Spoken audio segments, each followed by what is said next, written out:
Good morning. What up, everybody? Welcome to Middays with Marks on 97.5 The Fanatic on a Thursday. We say good morning to Ray Dunn back in his cage, the producer studio. Hello, Ray. Good morning, John. And we say good morning in the number 2 chair today from NBC Sports Philadelphia, Ms. Amy Fadul. Hello, Amy. Good morning. I like that you put him back in this cage. Put him back in his cage. Back in the cage. Well, his nose was bleeding last week. Of course. I was afraid there'd be other. Yes. I don't. He had another injury, too, when I was here. It injured his finger, cut his finger. Yeah, it did. It was a rough week for me last Apparently. week. I bounced back just like the birds. I was worried about other bodily fluids happening yesterday when he was in here, but it Oh. didn't. That's aggressive. That's a lot. That's a lot for a 10:01. He controlled Thursday himself. morning. It's a good point. So we got it. Let's get to the sports, Amy. You ready for Christmas? I'm ready for Christmas. Yeah, Oh, yeah. pretty much am too. Got a little bit more to do. There's always something, right? It never ends until the actual Till the time. actual time. I feel like I've got some cooking and baking situations to do, It never ends. but I think everything else is kind of covered. Well, that's good. Now we can focus on the Philadelphia Eagles, who are coming off a big win. And we'll get in some Phillies talk, too. Brandon Lee Gout and the Bleeding Green Nation is going to join us at about 10:40. But let's start off with the Eagles. And frankly, Amy, I don't have a lot to say about the game coming up on Saturday against the Commanders. Right. Because I don't think anybody thinks the Eagles are going to lose. Marcus Mariota's starting. It's a must-win.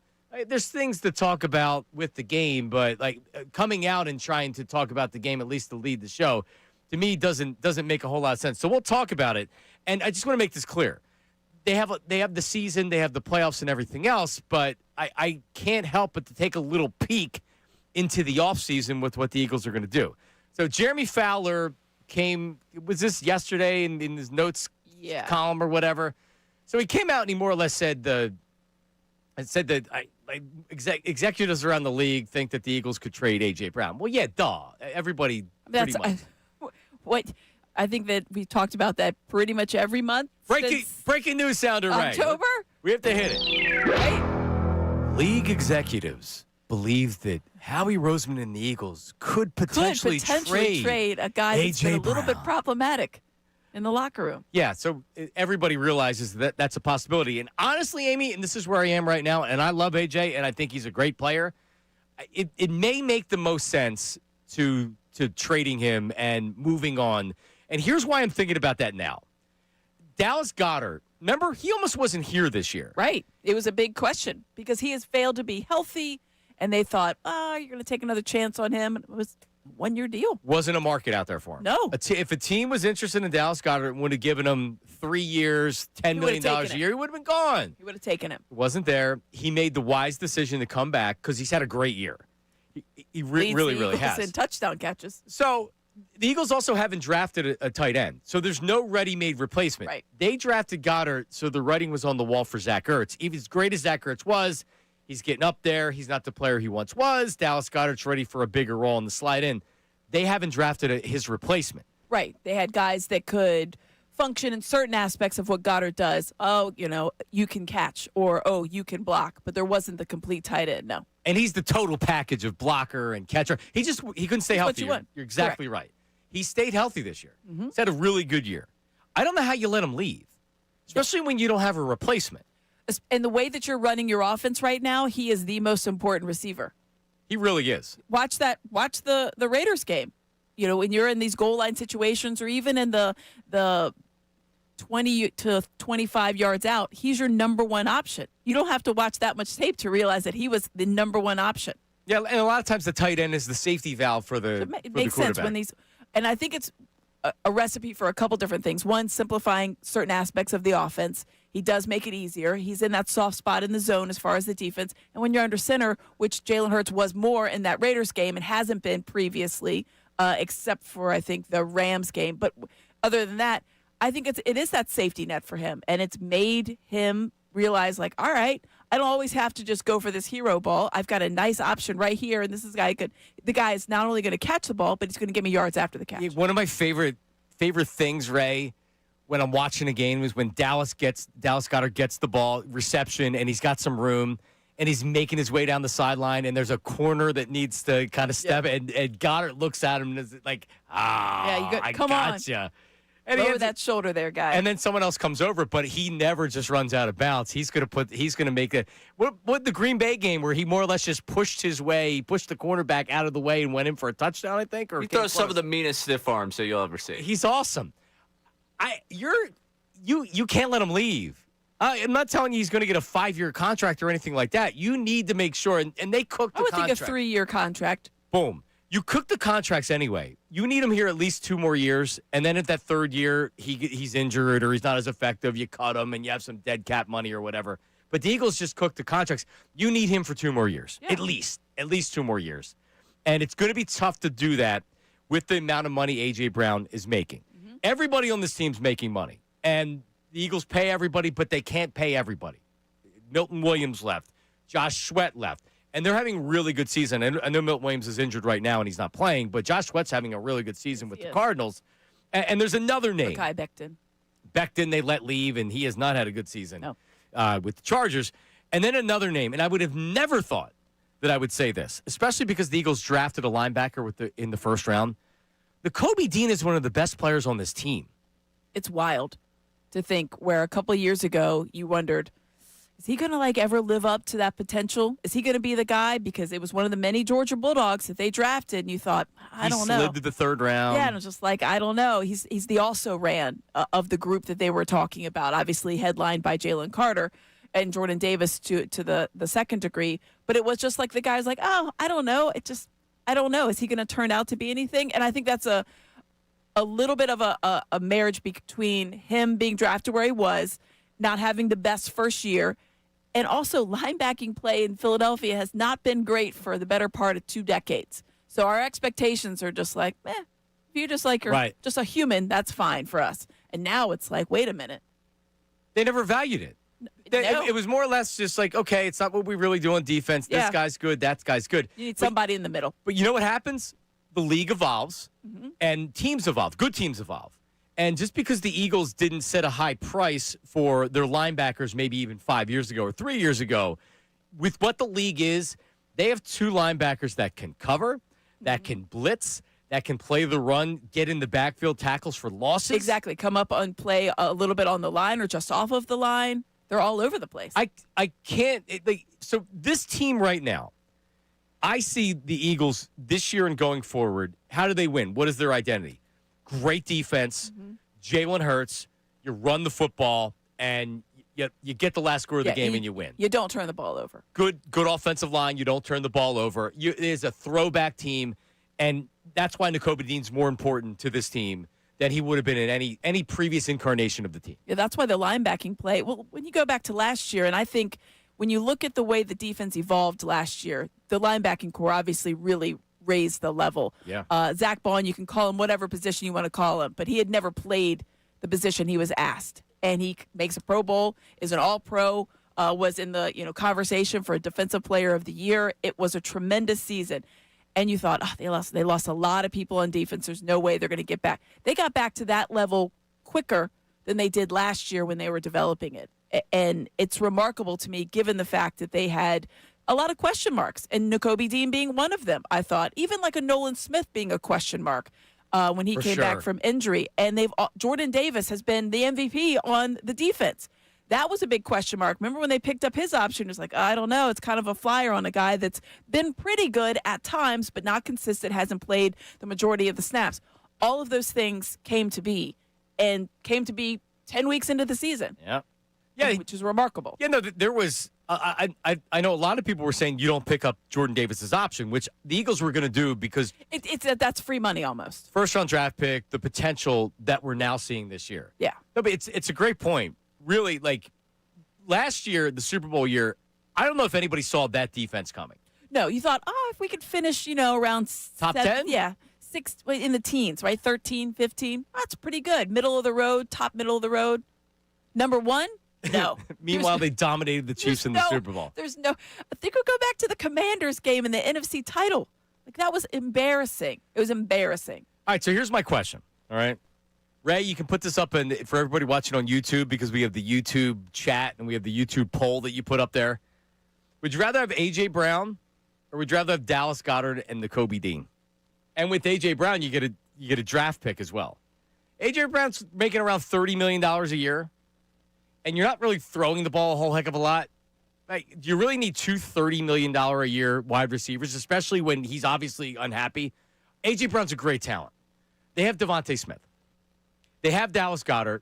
They're going to try to run the football. How about this? Sign a veteran free agent on a one-year deal that helps get you to whoever you're drafting can be the guy to be your number 2 wide receiver.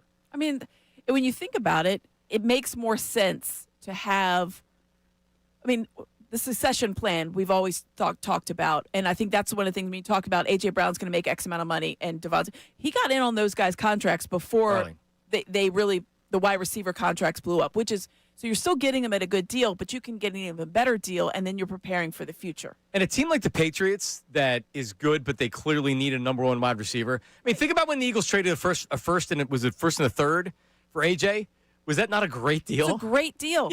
No one's worried about that draft pick. People forgot how young he was when he was traded here. It's not like he was traded when he was 30. No. He's not Adam Thielen is 35 years old. This guy's in his 20s. 610-632-0975. It's crazy. Ray, are you co-signing this? We're trading AJ?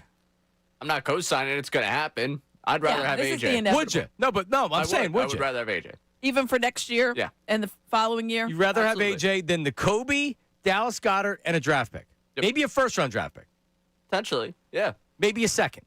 And there's a chance they hit those draft picks. There's a chance they don't. I know when I have AJ Brown. It's better than just a 50-50 shot they hit. Yeah. They could, yeah. And also, okay, so. And that player could also turn into something where it's like Jordan Davis, where 3 years down the line we find out they're valuable. If I'm still in a competitive window in 3 years, that's great. I'm glad they turned into something. And where do you think he hits, what social media avenue do you think he hit next year he uses the most to complain about the offense? What do you think? I'm hoping Facebook? TikTok. I'm really hoping TikTok he gets there. Maybe Blue Sky. He could bring Blue Sky back. Or Threads. Maybe he can kind of get like something I'm going AJ on. Brown for Blue Sky.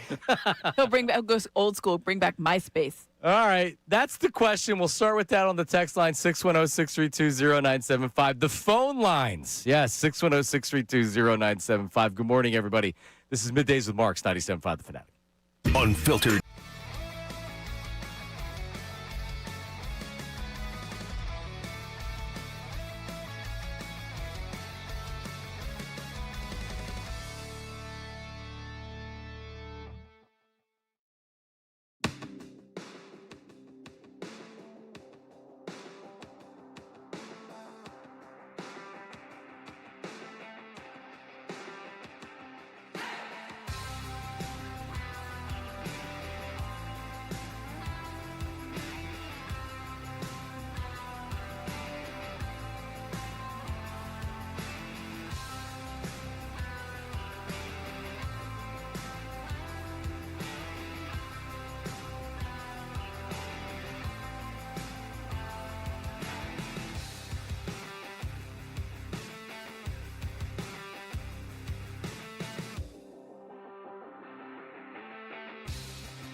huge part. And it seems like every week, except against the Raiders, was really the only time he didn't really blitz or sim pressure. I think they did it one time.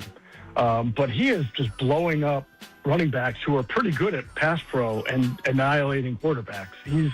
There's no question. I get it. At first, I didn't see a way that John Campbell was going to come off the field. He was playing really well for a rookie linebacker. But week after week, with what Nakobe is putting on film, I do not envy Howie Roseman this offseason. Yeah, and that's the other rub to it. That's Jeff Mosher, who joined us earlier this week talking about Nakobe Dean. That's the other, and Amy Fadul, Ray Dunn. That's the other rub to it, is that you just used the first-round draft pick on a linebacker. So unlike Dallas Goedert, who there's not a replacement on the roster, there is a replacement on the roster. He was playing when Nakobe Dean was not healthy to play coming into the season. I'm impressed with how well he's played coming off of a major injury. Major injury. He's looked explosive. He looks faster. He looks stronger. You had said it earlier. I thought he couldn't play. I thought he was a nice enough guy, and he's an NFL player, but he's not a difference maker. He's injury prone. He's too slow. He's too small. This dude, I don't know what kind of vitamins he's on, Ray. Maybe he's on the dad stack from Bill's place. I bet Colorado's got him hooked up. Right. Exactly. He looks great. He does look great. Explosive is exactly what. And I don't know, in watching the tape, it's so interesting because the tape was great because you got three of the players on. When you watch any of the Georgia defense, you got three players that were obviously, were all drafted by the Eagles. He stood out, but you wondered, did he stand out because of what else you were seeing, because of the front four, Jalen Carter and Jordan Davis, when they played together, and you're like, I don't know. Like, am I really looking at just elite linebacking play? I don't know. Looked like a good player. But could he make that next step? And then the first 2 years, no. The answer was no. He did not make that next step. And then he was injured and just like, okay. I mean, and like you mentioned, a pretty serious injury. An injury that you wondered, would he ever even get back to where he was, much less better? I remember my reaction was, I feel so bad for the guy. He actually seems like a nice guy. He also, he was good. He started showing, it's like, wow, like he's really turning himself into something. Then he gets hurt. And I remember my reaction was, damn, on a contract year, like that's going to kill his value. Like, God, I feel so bad for him. No, it's not going to kill his value. He has been fantastic. He has. All right, Ray, what do we have? First of all, what's the poll saying on, good morning to everybody that's watching on YouTube right now. What's the poll and what are people saying about this on the text line? On the YouTube right now, I'm seeing a lot of people pro keeping AJ. Poll's not popping up for me, so. I didn't get a chance to vote in the poll, but anyway. So a lot of people saying keep it, like you saying keep AJ. Keep AJ. You'd lose. Why do you want to keep AJ though? Well, I'm not really big on the business of paying people not to play for me. Like dead cap money for me coming into bringing that into the equation, because I think beyond this year you'd be paying him down the line. So in a perfect world where he'd be happy in Philadelphia, I wouldn't want to do that. Again, this feels like our dome conversation from yesterday, where what I want isn't likely. Your worry's dead cap? My worry is dead cap. Why? Because that's money you're not spending. Yeah, but when have the Eagles ever had cap issues? Seriously. They haven't yet, and that's been good. But they didn't make that deal with AJ anticipating trading him. No, but how much do you really? You don't make it like if they would have traded him during the year, which no one wanted to bring up. All the insiders like, oh, they could trade him right now. It's like, yeah, but they would have an $80 million dead cap hit or something. It's just not palatable. Someone in the YouTube chat actually said that the dead cap hits actually you would actually save money next year. If you go post June 1st designation, I think you're in a good spot, like relatively to what you'd be. But overall, A.J. Brown at 28 as a wide receiver versus a 30-year-old tight end, an oft-injured linebacker, and then taking the lottery ticket of what they could get in the draft. Like, I see the side of your guys' argument here. I've loved what Nakobe Dean has done this year. I've loved Dallas Goedert for what he is. There's a reason why they're talking about moving on from Goddard, because we've seen seasons where, hey, he's out for a month. And then, it's really scary what they have a tight end. They should have planned better for this. I remember sitting here around the draft like, hey, here's 3 or 4 different tight ends they could target. Are we going to take any of them? No, they didn't do it. You know who they did plan to replace? Nakobe Dean. And Jahan Campbell's only been taken off the field because Dean's played so well. It's not because Campbell played poorly. Because Nakobe Dean's played well. He's had a season now to see what it's like to play at a high level and watch Nakobe Dean. All right, Amy, here's my question for you. What does this offense look like without A.J. Brown? Because we could say they should think about moving on from A.J. Oh, Brown. let's go look at week 4, week 7, or You don't throw the ball a lot, which isn't the MO of the offense. Do you need to pay 2 wide receivers? 2 number 1 wide receivers. That much money? Do we believe that Devontae Smith is a good enough? As long as you're pairing him with a you can't just have a crappy. You have to have a receiver. capable. Yes, you have to have a legit, and ideally you have someone who has the size of A.J. Brown. I think that's the most important thing. You need the yin and the yang To balance them. Yep. You have to have a little bit more size. The way that A.J. is able to high point a ball, Devontae catches pretty much everything that comes his way, but obviously he's not the biggest guy out there, so it's nice to have a really big target. Of course, for Jalen Hurts and the way that they're running this offense, at least in the last game we saw, the biggest target is the tight end and Dallas Goedert. And that's usually going to be the case for a lot of teams when you look at the size of their receivers. The biggest target is going to be the tight end. That's just how they're designed. So I'm okay with having a very good, if not I don't know that you're going to get another elite wide receiver in here for that kind of money, but if you have a very good wide receiver, there's nothing wrong with that. What's Devontae Adams making this year? He was signed to be the veteran wide receivers that is 30 and isn't what he once was. Right? Like I'm not telling like you that Jennings out in the Niner, like something like that. Brendan Ayuk will be available. I looked at some names this morning. You know what else I want? I want a slot receiver. Wendell Robinson of the Giants is really good. He catches everything that comes his way. Slot receiver. Slot receiver, Devontae, you get another outside wide receiver, maybe some guy with speed, and then you have Dallas Goedert. I don't think your offense is any worse off. And then you can keep some other players. What is the text line saying about this, Ray? Text line's probably very upset with us. I got a text that agrees with you. It's best to part with a star wide receiver who brings some drama 1 year too early than 1 year too late. Love AJ, but there are times when a move makes sense for both sides. Devontae is ready to step into wide receiver 1, and the draft collateral allows them to add a piece or two and reduce that high salary on the offensive side. This defense is too good to part with several major pieces for a second consecutive season in a row. Too many players left to pay. All right.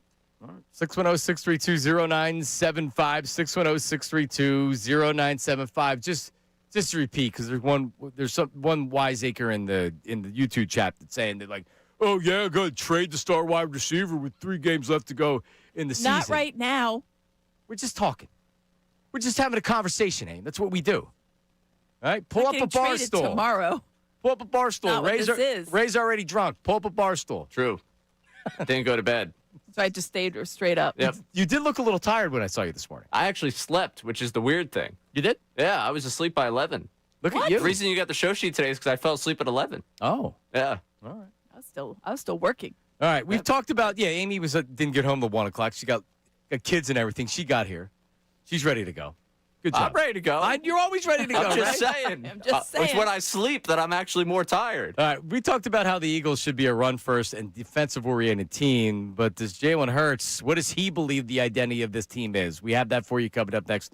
Middays with Marks, 97.5 The Fanatic. Hey, listen, and this is absolutely true when I talk about some of our partners out there. Most of the time, I am a customer, I am a client, and I can speak freely and honestly about whatever I'm talking about, right? And that is exactly the case with my dentist, Dr. Eric Pastor. He's my dentist. He's an amazing dentist, the Royersford dentist.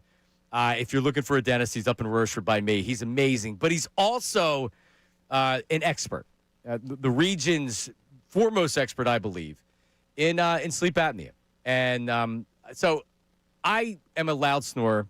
At night, my sleep was terrible. I'd wake up in the morning, and I'd just be miserable. My wife would be kicking me because I'm constantly snoring, waking her up, right? Well, listen, if you're one of the millions with sleep apnea and snoring, my dentist, Dr. Pastor, and his team offer an advanced, comfortable sleep apnea device that helps clear the airway for better sleep and better health. It worked for me, and this is absolutely the truth. It really changed my life because I was using a CPAP machine that I hated. And oftentimes I just wouldn't wear it or I would take it off while I was sleeping in the middle of the night. But if you have sleep apnea and it goes untreated, your health risk skyrockets. Just Google it. But the good news, Dr. Eric Pastor, the Royersford dentist, can help you get a home sleep test.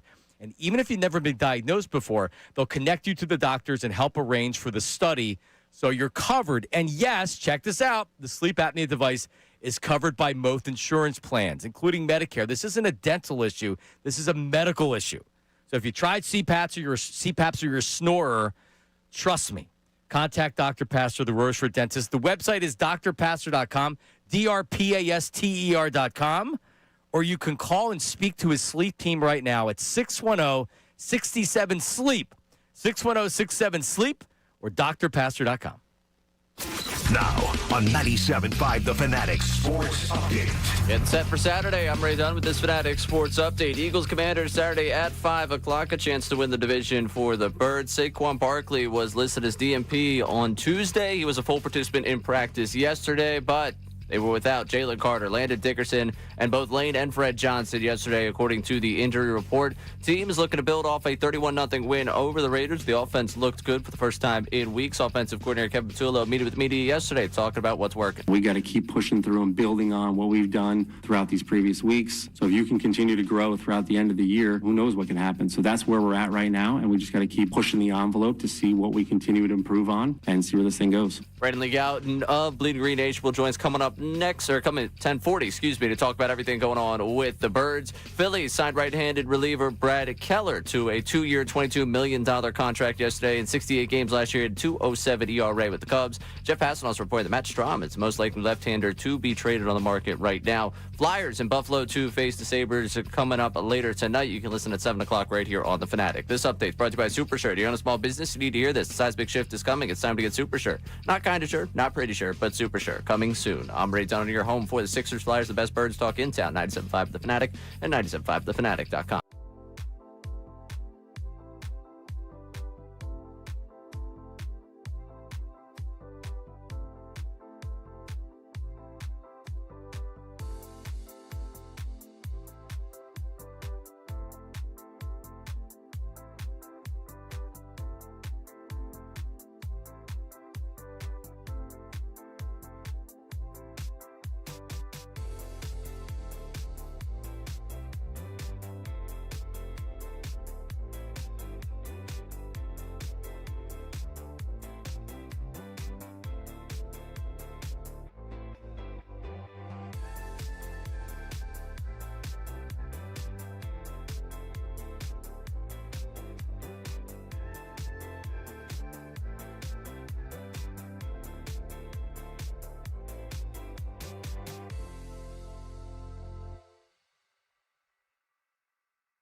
for us is we've gotten to this point and we've been able to get to this point and be playing in big-time games, not really establishing an identity. I think it is healthy to have won games in a lot of ways, and I think it's encouraging to be able to build off of something positive.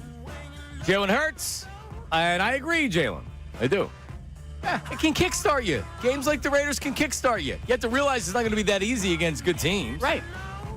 Oh, they get going against another non-good team. It's like taking a couple of warm-up swings with a donut. Right. They don't, the Raiders are the donut. When you have batting practice, they don't send Duran out to try to strike you out. You're not getting 101 miles right down the bike. Yeah, Larry Bowa's throwing them to you. There you go, grapefruit. Right. Got it. And that was the Raiders. The Raiders are grapefruit. Yeah. Yeah, Joe Kerrigan out there throwing the batting practice to the guys. Got a little L screen, no big deal. You think you were getting a Joe Kerrigan reference before 10:40? No, did not anticipate. Before 10:40, before 2 o'clock. Well, I didn't think we were working Joe Kerrigan in at all. Well, Hey, we did. shout out Joe Kerrigan. Thank you. Yeah, I mean, when I look at Saturday, it's really I never thought a blowout Raiders win was going to make me feel, hey, this team's back in the Super Bowl, and I don't think anybody should feel that way. Right. But to take you can still enjoy it. To take nothing from it's also not fair. I just think it's almost one of those things. I get it. You're supposed to be. It was a lose-lose. If you beat the Raiders, great. Of course, you're supposed to beat the Raiders. If you lose, oh my God, the sky's falling. But you can still take away the practice of, listen, we know how this offense can operate. Was it easier because this Raiders team was not very good defensively? Yes. But now you have the belief that, hey, you know what? Under center does work better. Outlet passes, to a safety net like a Dallas Goedert, sometimes a very good option. The run game, even if it's struggling, you still commit to it. I think the principles of it can still be passed on. You have that now, like, knowledge of it does work. Is it easy because they're terrible? Yes. Of course. Good news is, not facing the greatest team coming up either. But you know what I'm feeling when I think to Saturday, that defense licking their chops going up against Mariota in that offense. And I listened to Vic Fangio yesterday, and I love, he is always so honest. And he, I think, does essentially believe that it is still an offense that can move the ball because of Terry McLaurin, no matter who's under center, which I do believe. But they're not going to be able to move it at the clip if it was a better quarterback. Right. I love it's a ghost of backups past, too, right? I mean, it's like, hey, did you used to be a backup here? Come on down. What's Gardner Minshew doing? Can we be him too? Starting in Kansas City. Perfect. Let's play on him Christmas. Yes, that's a Christmas night day. Gardner Minshew. Awesome. So bad. No, who said it yesterday? Was it? I guess you said it yesterday. I'm more interested in that game now because it's Gardner Minshew and that stupid mustache. It was like the Colts game. Like, were you going to watch the Colts game? No. Phillip Rivers starting? Yes. Now I am. Yeah, I was mad Red Zone wasn't showing enough of the Colts game. Yeah, I needed more of that. Yeah, come on, I need more Phillip Rivers. There wasn't a lot of offense in that game, so the Red Zone wasn't there. But he did throw a touchdown. Old man Rivers. He did. Let's go to Ish. Ish in Levittown. Good morning, Ish. Hey, good morning, Mark, Johnny, and Amy. How are you? How are you? I'm okay. I get frustrated when people talk about trading A.J. Brown because I think they just hear about that. He's frustrated. But we have to look at the whole picture. If A.J. Brown leaves, what are we going to do? The offense is not going to be the same. We'll only have Devontae Smith as our number one and then as a number two.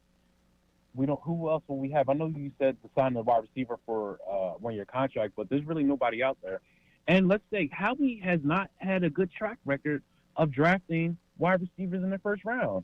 So despite whatever draft pick will get, I can't count on Howie of choosing a good wide receiver. I think the old Howie Ish picked Devontae. Yeah, Ish. I know what you're saying. I totally I understand what you're saying. Well, hang on. Right, but that's also like, don't we look at that as the old Eagles, as opposed to the new Eagles? Whatever they've done to change those type of draft picks, it's changed. Look at their drafts; they've hit. It's much more success than not in the last 5 years. Much more success than not. Yes, I understand that. But also, like, we still have Johnny Wilson. We have these wide receivers that hasn't developed. Mm-hmm. And to me, how we got AJ because he messed up on the draft pick of not drafting Justin Jefferson. So to me, I would give AJ another year or two to see what happens. I can't say trade him right now. I just don't agree with that. Okay. But I understand what you guys are saying. But is Ray there today? Ray, you there? Of course he is. I'm here. Hey, Ray, I heard your little Lis Navidad, Raymond. Did you have your little maracas and the Three Musketeers hat when you were singing it, Raymond? And I heard you had your little fiesta going on, Ray. Is that true? I mean, yeah, 48 hours late to the punchline, but yeah. But they played it again today. I know they did, yeah. They're enjoying it. That's how good it was. Pretty good rendition. It was good. The more I listen to it, the more I'm irrationally getting confidence. Yeah. I'm hoping to get it clipped off. I'll send it to you. All right, Ishmael, we'll talk to you.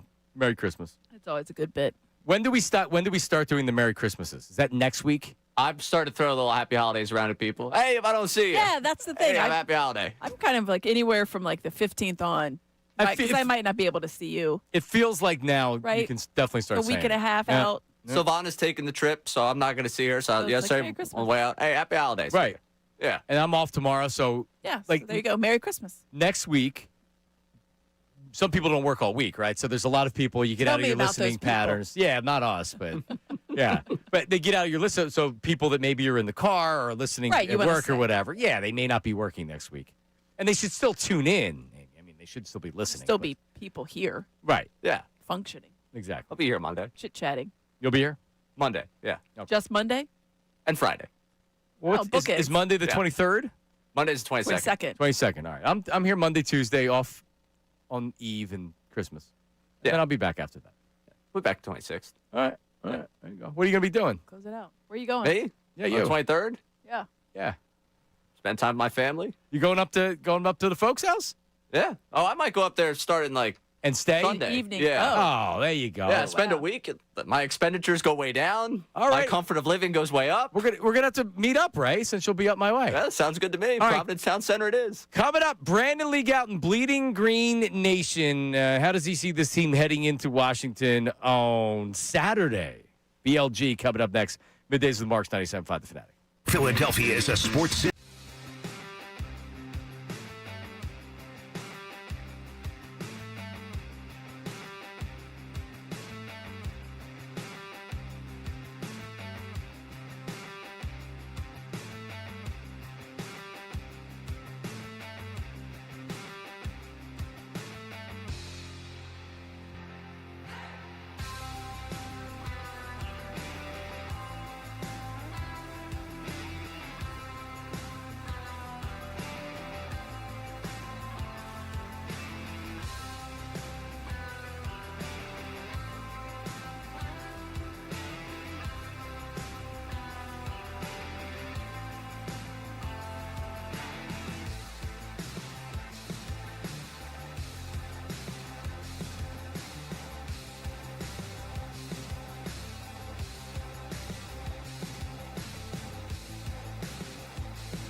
All right. Middays with Marks, 97.5, The Fanatic. John Marks, Amy Fadul, Ray Dunn, and from Bleeding Green Nation, longtime Eagles reporter joining us on the Comcast Business Hotline. His name is Brandon Lee Gowden. What's up, BLG? How's it going? Good, man. What did the Raiders win do for you as far as, it wasn't a magic elixir for me, and I never expected it to be, but it gave me all right, I see the formula now. The offense gets a little bit better, and this defense is back to dominating. What did it do for you? Yeah, I can't see it as a turning point until I see more. We saw the Eagles have a nice little stretch there where, okay, the offense is making some strides against the Vikings, and then they go out and have their best game of the season against the Giants. Then they go into the bye week, and then the next two games after that, against the Packers and the Lions, they scored 2 offensive touchdowns combined. So, I need to see more, but I do think this is a nice opportunity to, kind of reset and kind of take the temperature down and actually prove the Eagles can win a game after 3 straight losses. I think that's part of it, is that they needed that proof, whether it was mentally or just the routineness of like, yes, if we do these things, we can move the ball down the field, we can score touchdowns. I liked the difference in seeing Jalen Hurts under center as opposed to out of the shotgun or any of the other formations. Do you think that's something? I mean, obviously, certain matchups dictate how they play, but offensively, we've seen him so much more successful when he's under center. Is that something that they're going to continue doing, no matter the opponent, whether it's the Commanders or the Bills coming up? Well, they should. Again, when we look back to that stretch I talked about, the Vikings and the Giants, we started to see some more of that than we had early in the season. And then they kind of went away from that again. So you would think that, okay, this is something that maybe they don't necessarily in a perfect world want to be doing that. Jalen Hurts clearly doesn't seem to, that's not his favorite thing, I would say, in terms of, I think we would see it more often if that was the case. But I think they're kind of realizing as a whole, the offense, that, okay, we might have to go outside of our comfort zone a little bit here and do things that work for us because we need to find answers here. So it is good to see them lean into those things. I will say, the Raiders are so bad. I think the Eagles could have done anything, right, and it would have worked. But I do think this is something that, yes, they can lean into more than not at all. All right, so you've been watching, at least you've seen the clips. I don't know if you're watching full episodes, but the Hard Knocks in season, there's been considerable Eagles content. And we've seen a couple clips now if you're one of the people that was wondering what's going on internally, because we know in 2023 there was internal problems and that might have sabotaged the season. But we saw a moment with Jalen Hurts after he actually fumbled the tush push and he went right to the team and he talked to the team and it seemed very normal. And then you saw after the touchdown throw to A.J. Brown in the Raiders game, Jalen comes running over to the sideline and Nick gives him they kind of joking around like, come on, well-designed play, well-designed play. And it kind of takes you inside to where, hey, are they using this as fuel? The outside noise, all the stuff against Patullo and the offense and Jalen Hurts. It gives me hope that these guys are united and they feel the noise and they're trying to use it in the right way. Yeah, I think that's fair. And if you want to look, everyone's talking about 2023. That's the concern as the Eagles are losing these 3 games here before facing the Raiders. They certainly didn't play an opponent necessarily as bad as the Raiders in that season late in the year, but they also didn't have a win like this either. And to see that kind of energy and swagger for Jalen Hurts to be that demonstrative after that touchdown pass to A.J. Brown, this is not something we see from him a lot.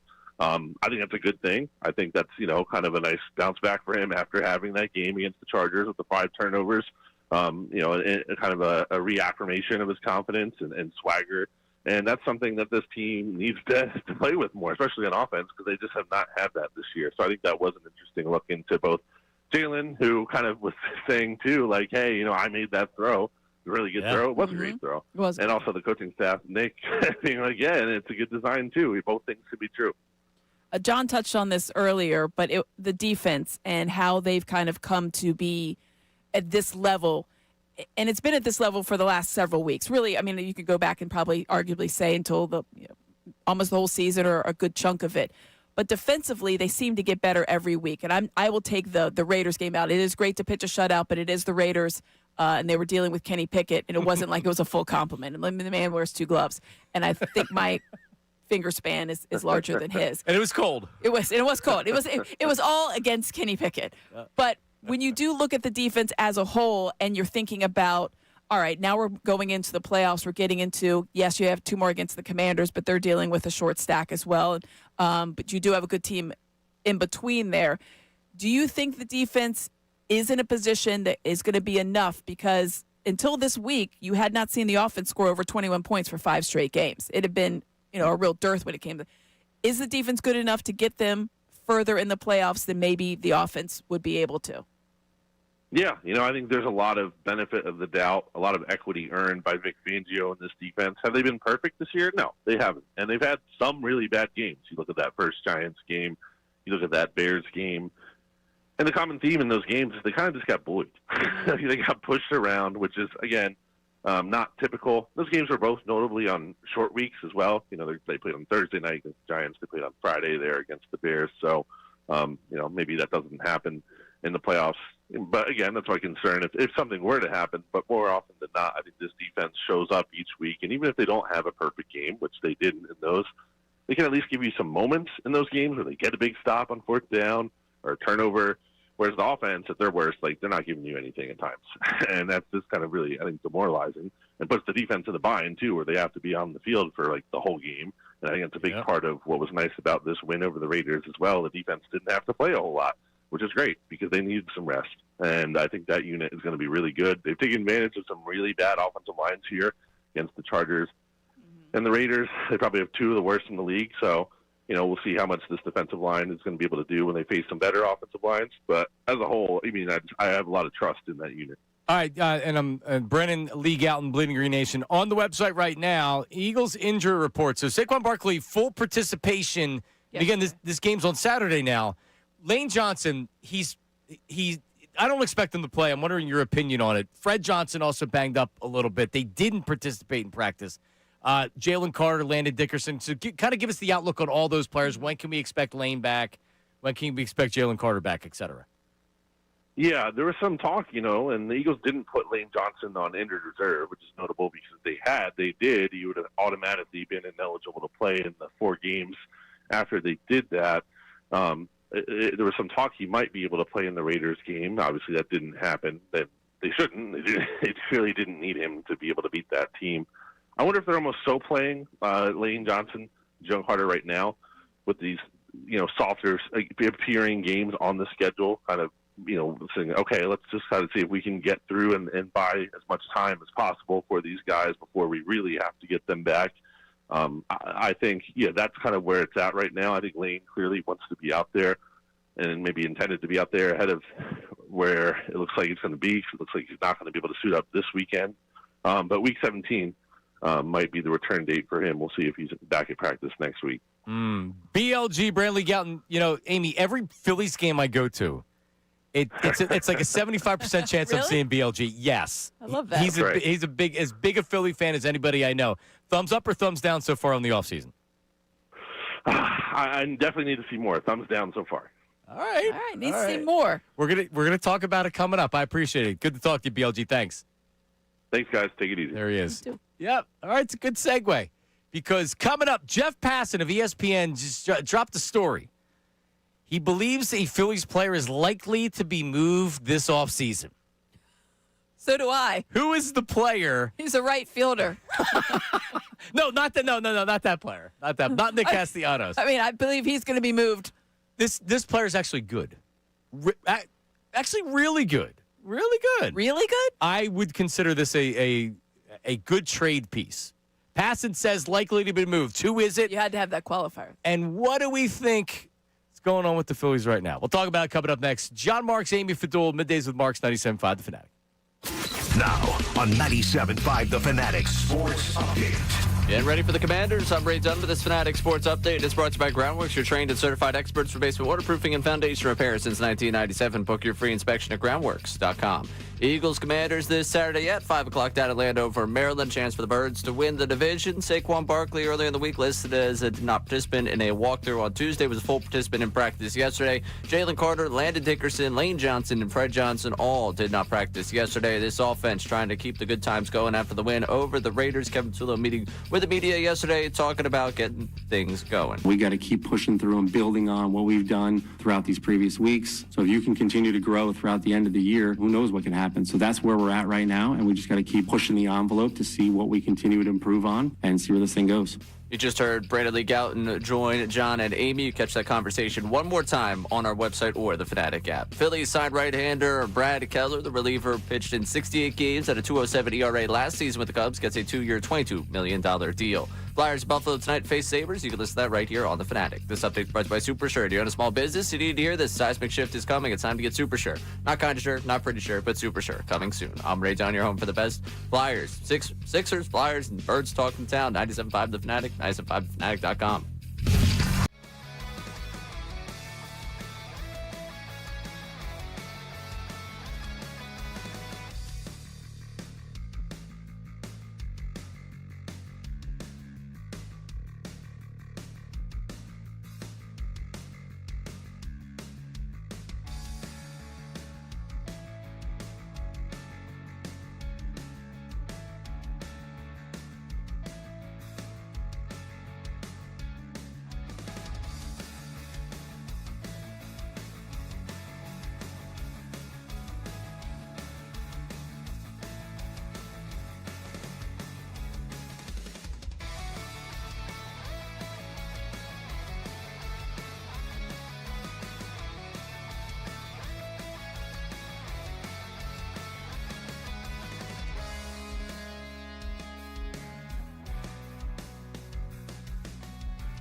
Middays with Marks, 97.5 The Fanatic. I'm John Marks, Amy Fadul, Ray Dunn. Good morning, everybody. And if you're watching on YouTube, hello to you. If you're not watching on YouTube, why? What are you doing? What are you doing? Hopefully you're in your car. Amy's a TV person, not a radio person like us, right? Like, that's more of the reason to tune in. She's a TV person. She was made for TV. Sure. Right? So you watch the show live. You get involved in the chat. Yes, it's fun. There's polls that Ray puts up. You get involved. It's like you're a part of the show. Chat's fun. It is. But if you can't check in on the chat. Hold on. if you can't watch live, you can watch whenever. I do it. This is what I've been doing at night now, Amy, when I'm doing the dishes, like 9:30, 10 o'clock after the kids are finally asleep, and I sit down for a second. I'll put the show up on my iPhone. I'll put my AirPods in, and I'll watch a portion of the show that I want to go back and watch. Yep. And it's awesome. So you can watch on demand. You can watch live. Just make sure you subscribe to our YouTube page, 97.5 The Fanatics YouTube page. We're trying to get those subscribers up, Ray Dunn. I'm going to start walking the city. Yeah. We're getting close. I actually would love that. Could I sit out maybe at City Hall with just like a subscribe? No, I already told you. Like a button, like the little sign. We need a leaflet that you walk around Philadelphia and the suburbs, and you put them at the door.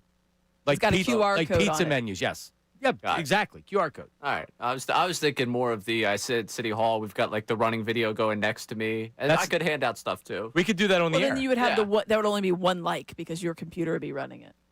So you need to get people to do it on their people, own. it's like showing the product. It's like when you're at like the boat show and they're showing the boat in the water. That's what I'd be doing. I'm here. You're envisioning like, wow, that could be me. Right. Yes. I'm sitting there with the boat, but really we're showing you what the boat would You're look just like looking in the for water. a reason to sit outside, have a drink, and Correct. talk to people. You can do it that's very during the easy. show. Yeah. Okay. We'll send you down with Herb. He can drive you down. I Yes. can walk from my apartment. I'm good. We have an update on Herb coming up later this hour. But anyway, so I've also been doing these on-demand videos on the Phillies. So I go home. We talk about it on the air, but then, it's almost a separate audience on YouTube that maybe isn't watching or listening to your show. So I've been putting these videos out on the Phillies. So there's a lot to talk about, including, this isn't breaking news, and it's something that we've talked about, but Jeff Passan puts this tweet out a short while ago. It says, the best available left-hander is Matt Strahm, who is likely to be traded by Philadelphia. The strength of the team, a lot would argue right now, is your bullpen. For a change. And for good reason. They signed Keller.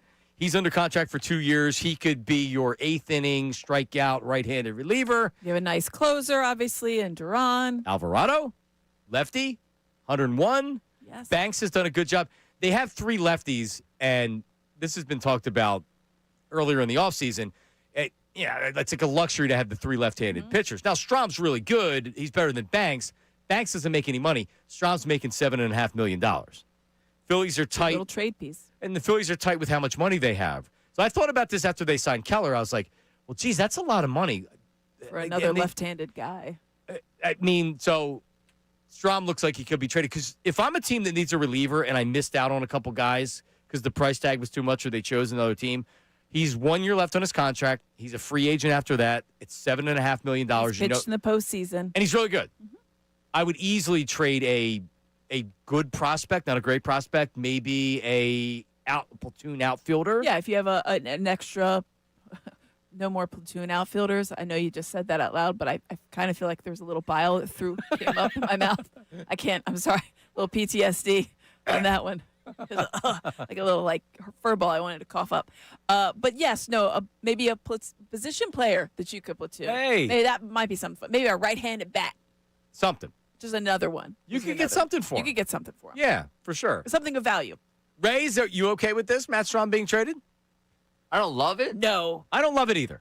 Well, no, because he's a nice, reliable bullpen piece. Yeah. Sometimes you have to give up something to get something. This is about salary. That's kind of why I don't love it. I don't know if you're getting exact value here. It feels like you're clearing something out, and I don't know. Like, you're clearing something out, and what is it?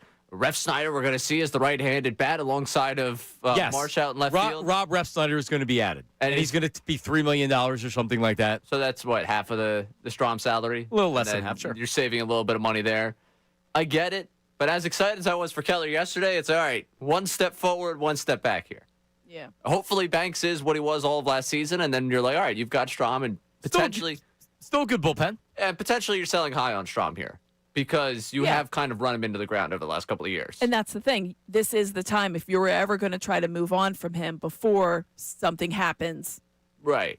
It's a smart move. It's a smart move. I just don't, when it happens, it's going to be a little bit of a gut punch for me. Yeah. And then I'm going to stand back up. I'll be fine.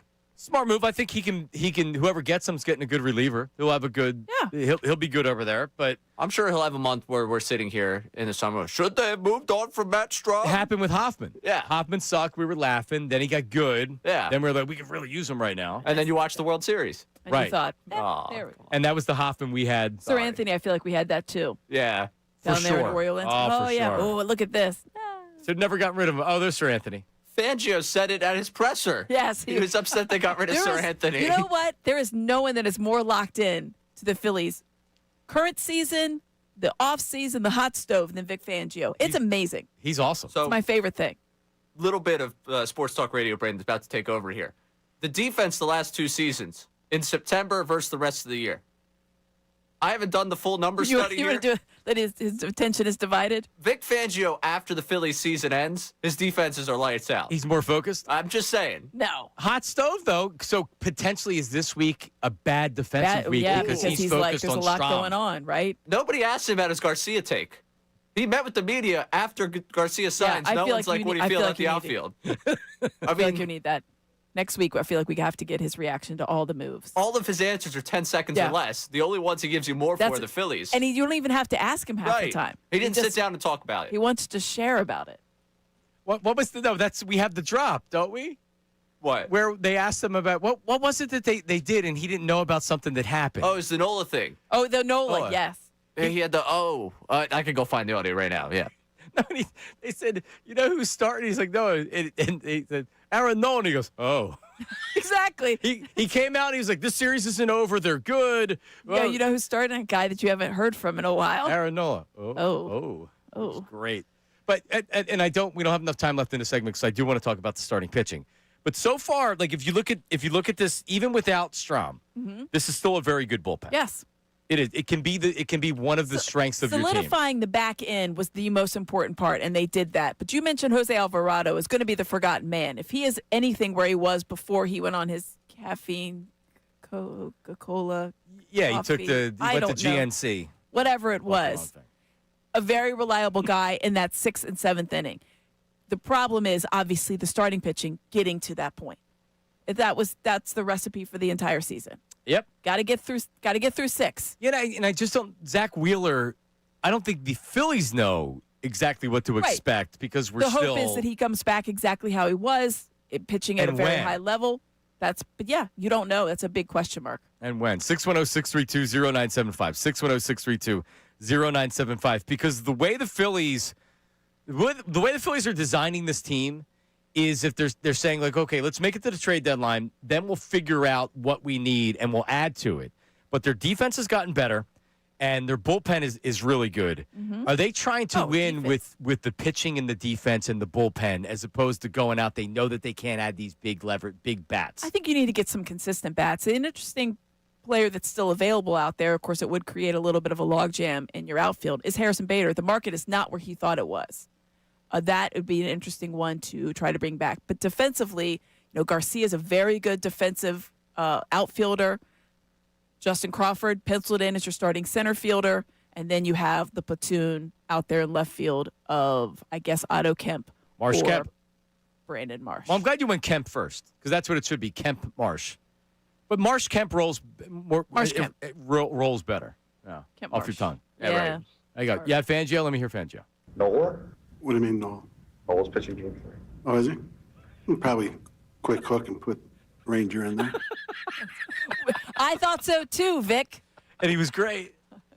That's a very astute observation. Oh, I is would he? expected nothing less from a baseball man. He goes, Nola? Nola? Hey, What do you mean? Oh, is he? Knower? No.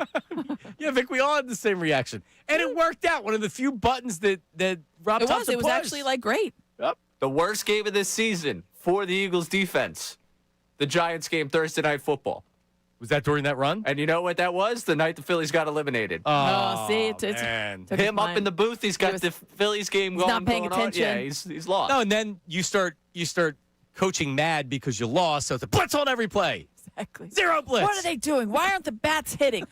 Vic, we got Scattaboo running crazy over here. That's fine. I don't know. Put Ranger in. Ranger doesn't play on this team, so. All right, coming up, we mentioned the starting pitching, but also they're moving on from Nick Castellanos. They've said it. We know it. It's a matter of where he goes when he's released, whatever. But there's definitely a segment of the fan base on social media saying that he was mistreated by Philadelphia. Not treated well. We'll discuss that coming up next. Middays with Marks, 97.5 The Fanatic.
I couldn't find anybody. I've heard people say I'm not interested at any price in Nick Castellanos.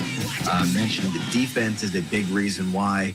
So, another person I talked to said if Nick is traded at all, it will happen much later in the offseason when every other option falls off the board. Maybe the last team standing that still needs a right-handed bat will want to make a trade with the Phillies. A very unconfident Todd Zalecki, the Nick Castellanos is getting traded for anything of value. It's going to happen at the very end when they've exhausted everything. Are the Pirates interested? After a the nuclear Twins? bomb kills almost everybody, Nick Castellanos Does anybody is left. want this? Does anybody want this guy? No, because you guys are going to release him so we can pick him up for free. That's a lot of it. The other thing is that no one sees him as a right fielder except for a part-time right fielder. Right. And you also know that the Phillies are trying to get rid of him. You're in a terrible place of negotiation. Yeah, I thought maybe at the beginning of everything that a team would look at it and say, listen, for $3 million we can get Castellanos, so Right. we offer him a D-level prospect. They're more than happy to get it. Decent little boost to a position, a bat. Doesn't even seem like teams are interested in that.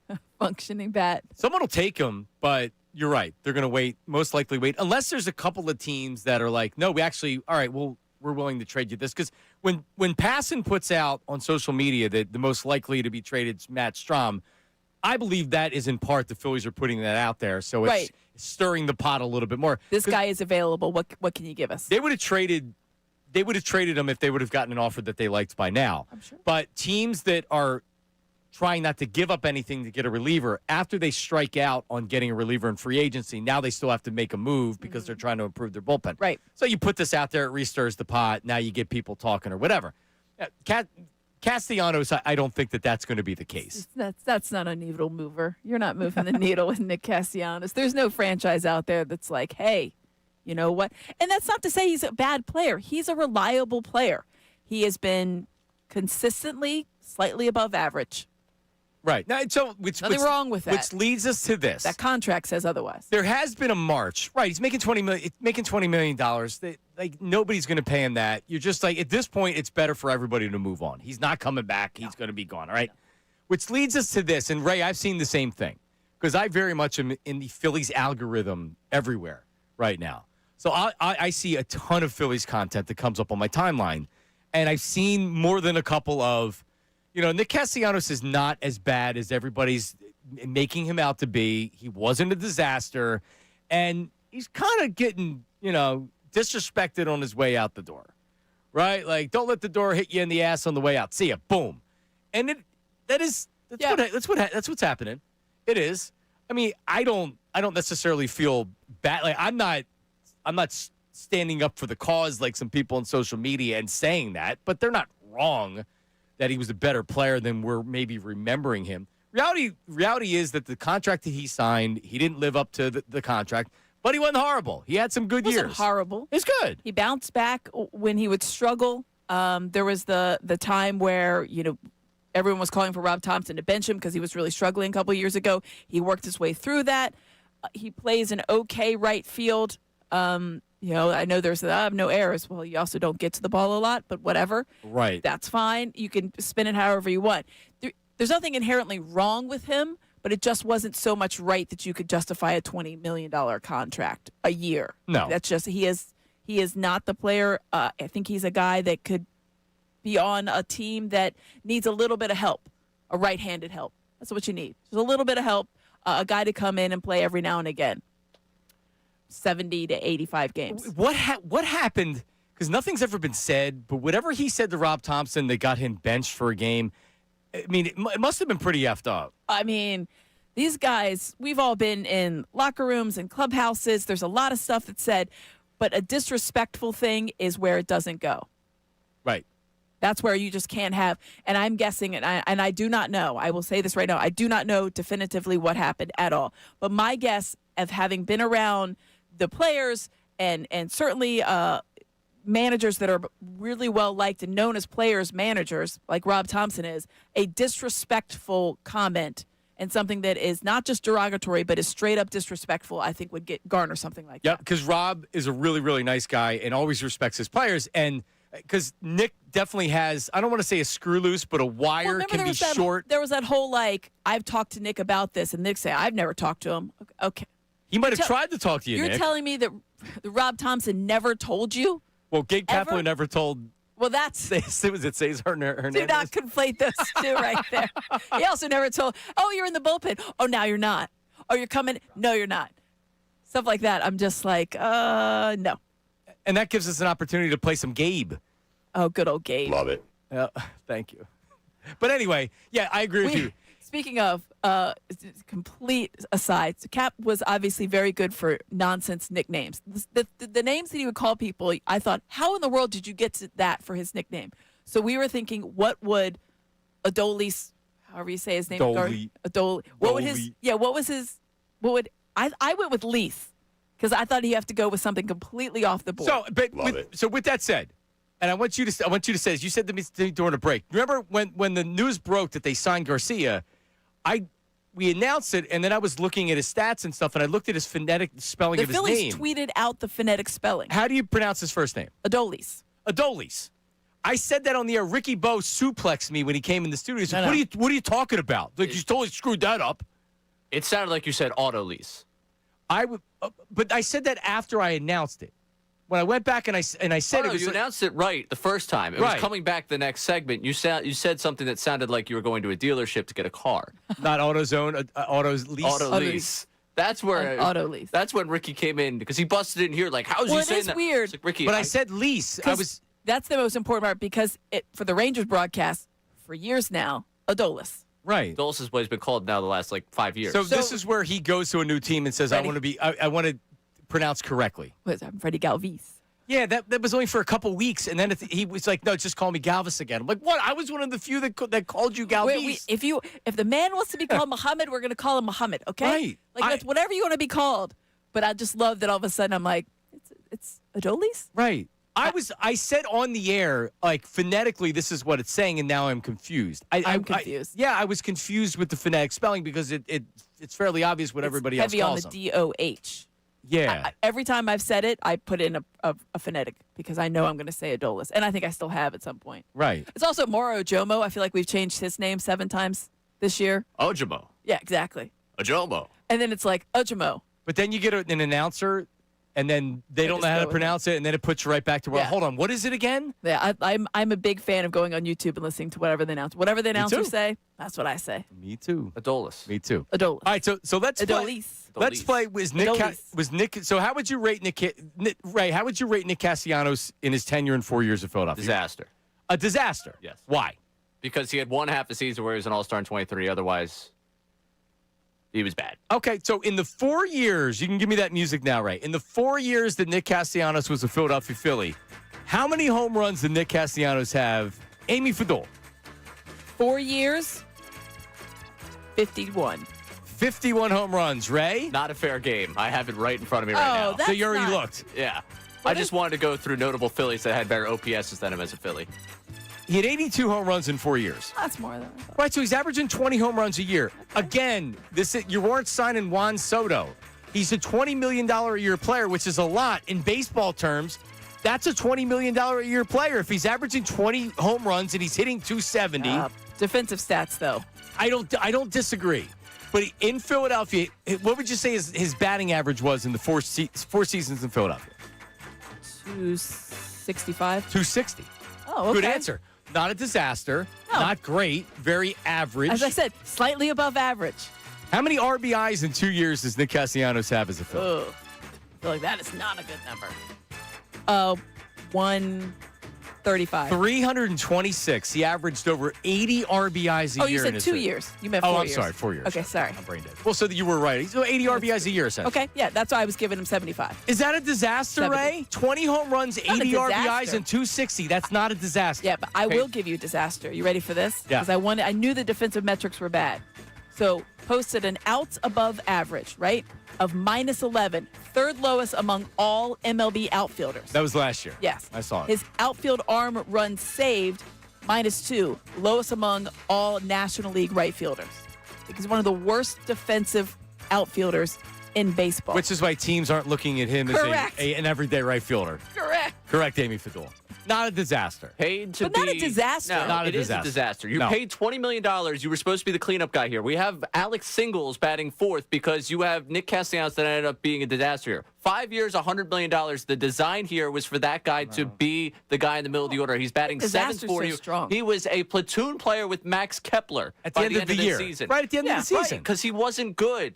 If you go down and look at the numbers, if you want to break down Phillies' careers here, Andrew McCutchen on a per 162 basis hit more home runs as a Philly than Nick Castellanos. Castellanos was paid to be a slugger here, paid to be the guy he was at the end of Cincinnati. He never became that. And if you want to go fielding stats, yeah, that's a disaster. But for what he was supposed to be doing here, he was not to do enough. That. No, yes, he was. he wasn't. Your expectations were off. You feel like he was supposed to be like a 30 home run guy? That's what he was in Cincinnati. One year. That's what he got paid for, though. He got paid here. No, he didn't. I think he got paid to be a reliable outfielder who could give you a little bit of pop.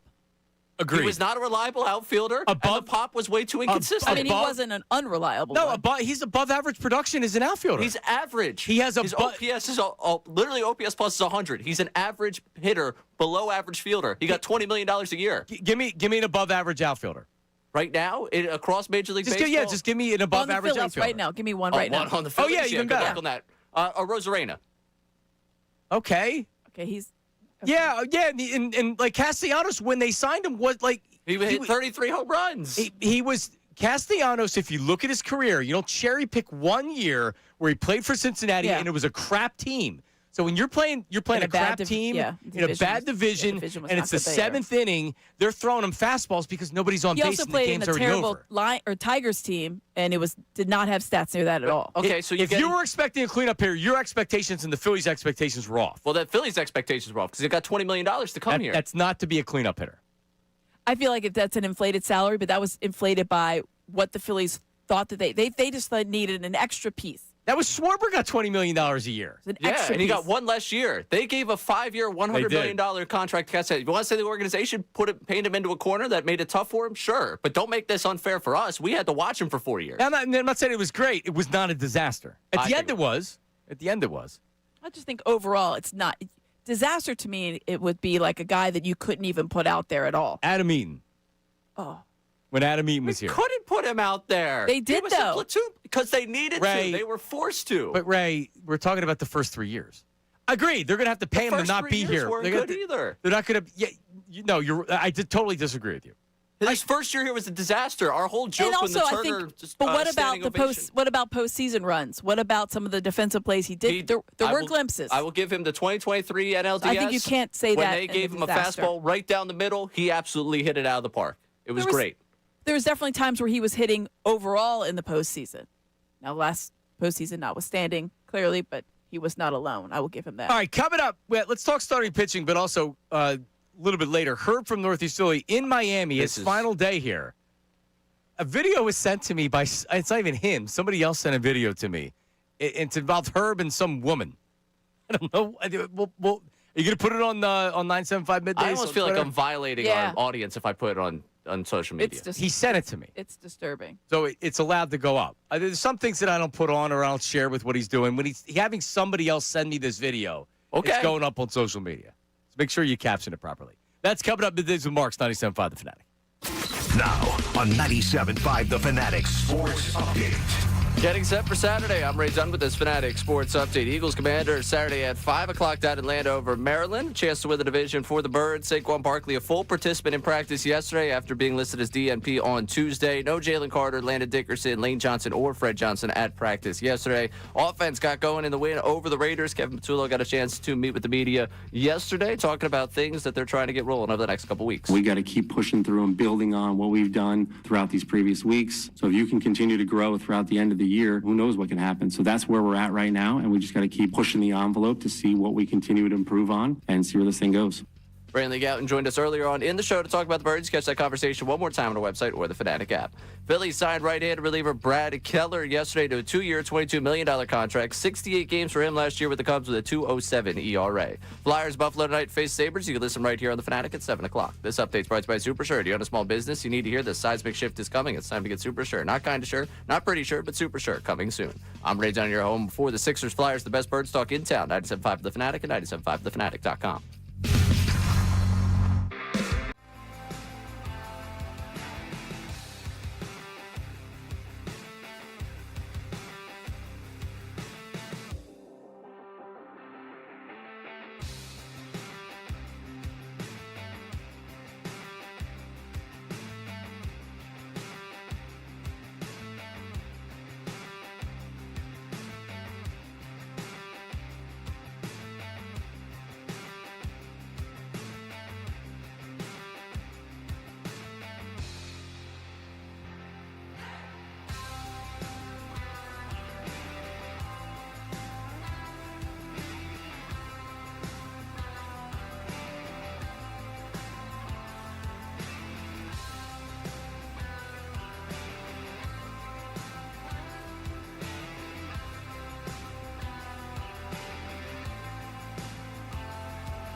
What the hell is this? Yeah. Yeah. Yeah, that's the best was way it. to It's phrase definitely. it. I was. That's not the exact word I said, but Disturbed. we can't say what I said on the air. All right. Well, that's coming up in a little bit. So yesterday for a little bit of time, I felt good about the Phillies. A little bit of time. Not that I'm negative on the Phillies here. Like Brandon Lee Gouton, he said so far thumbs down. I wasn't there. I don't know if Kind I'm of like a. Yeah, I'm with you. Sideways. I'm not. I don't know how you can look at the outfield and be excited. Maybe there's I don't even think there's upside with Crawford. I hope he's a solid starter. I hope he's a good starter as a rookie. The expectations aren't high with Crawford. The expectation with Garcia is I don't want you benched in July or August after the trade deadline because you're that bad. Yeah. Left field, to me, I feel like I know what I'm getting from Marsh and Kemp. It'll be good, won't be great. We'll hate Marsh sometimes. We'll like him other times. And you think that the third baseman is here? I do. Yeah. I do. I don't know how much of a market there was out there Agreed. for him. I think that market, I think they probably tried to gauge it during the season. I don't think that it got any better. You keep him because he's not a terrible player. No, absolutely not. I'm not particularly a fan, but he'll be gone next year most likely. But anyway, yeah. So yesterday I'm thinking, I'm like, all right, after the signing of Keller, I'm like, well now look at their bullpen, and I was including Strahm in the conversation. Like I got Strahm and Alvarado, Duran, and Keller. I'm like, all right, so you want to get rotation, bullpen. So if your defense is better, you don't need this crazy home run hitting outfield. Play good defense, you score with your stars, you get 4 runs, you win the game. But then I actually looked at the starting rotation. I said, all right, well, actually, you know what? Yeah, let's dive in. I don't know when Zach Wheeler's going to be back. Do we know when Zach Wheeler's going to be back? I don't think they know when he's going to be back because you don't know until you kind of know. No. He's rehabbing, Right. but he's not going to be ready for spring training or anything like that. Are we talking about post All-Star break? No, I don't think it's that. Is it that far? Is it May? May, June-ish. Okay. Like the timeline that I think I've seen a lot of people talking about. All right, yeah. But, I mean, all right. What does he look like when he comes back, right? Like, I hope he comes back in June, and it's the Zach Wheeler we knew, and he's great, and he's the number 1 starter, and he's one of the best starters in majors. Or maybe he doesn't have the same stuff in the year where he's coming back from the injury. He's one of the highest paid players in baseball. He's $42 million, and he's been great for the Phillies. What an acquisition. Yep. What a signing. I'm just a little concerned with what he's going to give you this year and when he comes back. So the Phillies rotation right now, as it stands, at least on paper, Chris Sanchez is your number 1 starter. Love him. Love it. Great. What a great pitcher. Cy Young runner-up. last Runner-up, year? correct. Jeez. Jesus Luzardo is your number 2. I'm here. Thumbs up. Luzardo was good last year. Thumbs He up. was. Comfortable with that. Yep. Here's where we run into some problems, Amy. A little nervous. Starting pitcher, Aaron Nola. Thank you, Dan. Yeah. I mean, the thing is, you have to go with the hope. The one thing I will say about Aaron Nola is that aside from last year, he was and is your most consistent pitcher. Yep. He gets you 33 games 6 every inning year. a game. Every year. Rarely goes down with injury. Rarely. Last year was the exception, and he has been here for a very long time. The hope is, I love the word hope. We use it so much. That he gets back to somewhere where he was 2 years ago. He's never going to be that guy that, is in the Cy Young conversation. That's just not, that was the anomaly. But he can be a reliable 4th starter. All right, ready? If Aaron Nola can be healthy and a 4 ERA, I'll sign up for that right now. Well, yes, the 4 ERA because he's going to guarantee it a solo shot in the 1st or 2nd inning. That's a lock of the decade. Yep. I don't even think they take odds on that. Nope. They shouldn't. No. And they But to me, he's a 4th guy. he's got or a 4th or 5th guy. He is. And you're paying him almost $25 million a year. You're paying him as a 2 guy. 5 more years on the contract, 4 more years on the contract. So it's not a movable contract, even if you could trade him away. But You have to eat a lot of that. honestly, Ray, that's my hope, is that he's going to have the games where he goes 6 innings and he gives up 4 runs. Like, bottom line. But if he can give you 6 innings in all of these games, That's the most important thing. it saves your bullpen. So that's my biggest hope with Aaron Nola right now. You got him as number 3 I mean, because we don't know when Zach Wheeler's coming. Taijuan Walker is probably your 4th starter right now. You'd feel much better if he was your 5th starter without Aaron Nola as your 3rd starter. Right, Ray? I mean, I don't feel. I don't. He's 4 or 5 innings tops. Taiwan, yeah. 4 or 5 inning stops. That's fine. Five is good with me. 5 would be insane. 5 would be great. 5. So at this point, it's a sunken cost. He's $18 million, final year of a contract. Honestly, thankfully you have him because at least you know that he's a starting caliber pitcher. At least he should be. If Wheeler was healthy, we'd be talking about whether or not it was a real possibility to move Walker somewhere else to someone that needs started pitching and eating some of that And money. you're eating half of the salary. And Because then it would have been a small benefit, or bad on the front end, but good on the back For end. sure. If Yeah, I'm a team that open up needs $9 million. that's desperate for a starter, Right. I'd give up a little something Yeah. and then pay him $8-9 million for a Like year. a flyer. Because that's the $9 million you're looking to open up by trading Strahm, by trading Ball. Correct. Bam. They could really use that right now. And then Andrew Painter, who really had a disappointing year in AAA last year. Coming off an injury, it doesn't make me say, wow, I'm really concerned about this guy. But wow, I'm kind of concerned about this guy. He did not look good last year. He's coming off a major surgery. It's his first year back. He lacked the command. He walked way more guys than he ever did before. He wasn't getting the swings and misses. But like this happens all the time with prospects. Injuries happen and they never return to the form that they had before. He's going to be your 5th starter, hopefully. I would think so. That's a very shaky rotation. There's Very- a lot of questions and hopes. So you think it's shaky? I do. That's a shaky one. We're literally banking on guys like, hey, hopefully he can get to the 5th inning. Hopefully he bounces back. Hopefully he's this guy. 60% of your rotation is a question mark.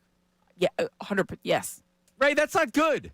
No, that's a bit. That's We were talking about competing with the, we almost beat the Dodgers. We have a good club. Almost beat the Dodgers. We have that World Series ring for almost beating the Dodgers. Yeah, I can't wait to see that flag put up in center. Fine line. It's going to be the same time. Well, no, the Knicks are putting up the NBA Cup banner tomorrow night. They make them do that. I know. I found that out when the Lakers put it up, and I was like, can you imagine? Because it was at the Staples Center, I think, whatever the thing's it called was. now. And I was like, Crypto. that thing's going. The banner for the NBA Cup was going up next to the Pantheon, and I thought, and I actually asked. I had someone that was working out there at the time. He doesn't work there anymore in LA, and I was like, tell me that he's like, yes, the league mandates you put that up. I was like, if I'm the Lakers, I'm not putting that up. Celtics don't have one. Nope. Well, they didn't win. They didn't win the NBA Cup. I'm saying that's what I'm saying. Lakers have the advantage there. Well, you know what, Ray? You know what? I'd rather not win this stupid NBA Cup and then be forced to put a banner up there that doesn't mean anything. You have a banner night. Oh my God! You know what though? That would be so fun because people would be so mad. Dude, That actually now That I would be kind of so fun. the you watch give out like parties little we'd mini. be having for the you Cup. give out little mini banners. That We'd would be give us 2 days of broadcasting live content. we'd be broadcasting live from down there. That would give us 2 I'd days be of live content. on the concourse. Yeah. As Do they you raised the think- banner, where were you? I just want to have the little banner giveaways. Well, being that it's going on 43 years since they've won a championship, 76ers. We know the Flyers. No, 30. It's 83. 40. What year is it? Yeah. No, Got Amy, you're bad old. news No, for you, Absolutely, Amy. like still do that thing of like the 90s were only 20 years ago. Amy, we're old. I was like, that's not right. You carry the one, Aim. You carry the one. Yep, we're old. That's it. All right, coming up, plenty of people chimed in earlier about the need to have Dallas Goedert and the Kobe Dean back next year. We'll hit that. Future A.J. Brown and Herb's video. We'll release it. Middays with Marks, 97.5 The Fanatic. All right. Sean Salciunas and Connor Thomas. Thought-provoking.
Ray. The news at noon with Ray Dunn. Yesterday, Ray was sitting in your seat. Brandon Dutz did the news at noon. Thumbs up, did a good job. There you go, but Ray's back today. A lot of people in the chat yesterday were maybe it was even today, that was saying Caputo is a better producer than you. Right? People are entitled to their opinions. Yep. She's going to be in next week on your day off. That's true. Well, no, but see, you don't say that. You say, no, yeah, sure, but she does a nice job. I'm obviously a better producer than her. Have some confidence in your ability, Ray. I do, but I don't need to. But people are entitled to have opinions. But people are entitled to opinions, but you can call them dumb. Yeah. If they're attacking you. That's fine. I love Caputo. Yeah, she does a great job. All right. They're allowed to attack me. I know what I signed up for. All right, so right now on our Twitter page, 975 Middays, Herb from Northeast Philly. First of all, he tried to FaceTime me during the show, right? Yeah. As a loyal listener, I'm surprised. What did he think? That you were going to answer? He knows what time you work. Does he? I'm not sure what he knows. So you see, and the call or whatever, and then I get a text message from a random 215 number, and there's a video, and the caption says Herb wanted me to send this to you. You can see the video 975 Middays. And Ray, how would you give play-by-play on the video?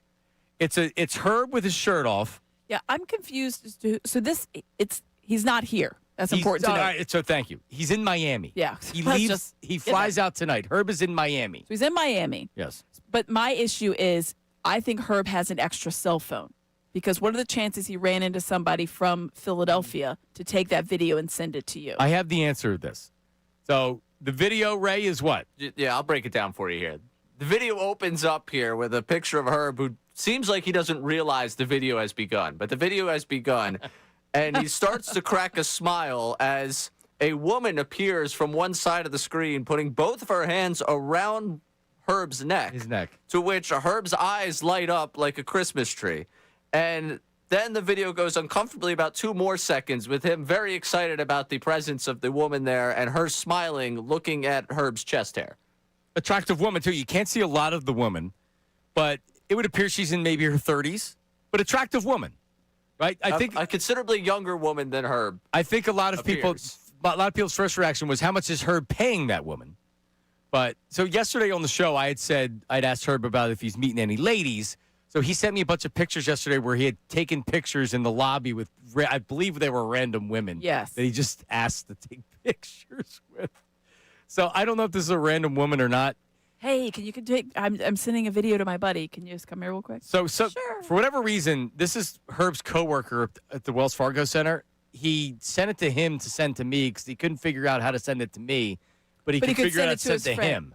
Yeah, because I said, is this the woman in the video? Did you send this to me? I didn't know if Herb took down, did he bring some woman that is their sugar daddy? I know, that's why the 215 area code is confusing. It was answered. Okay.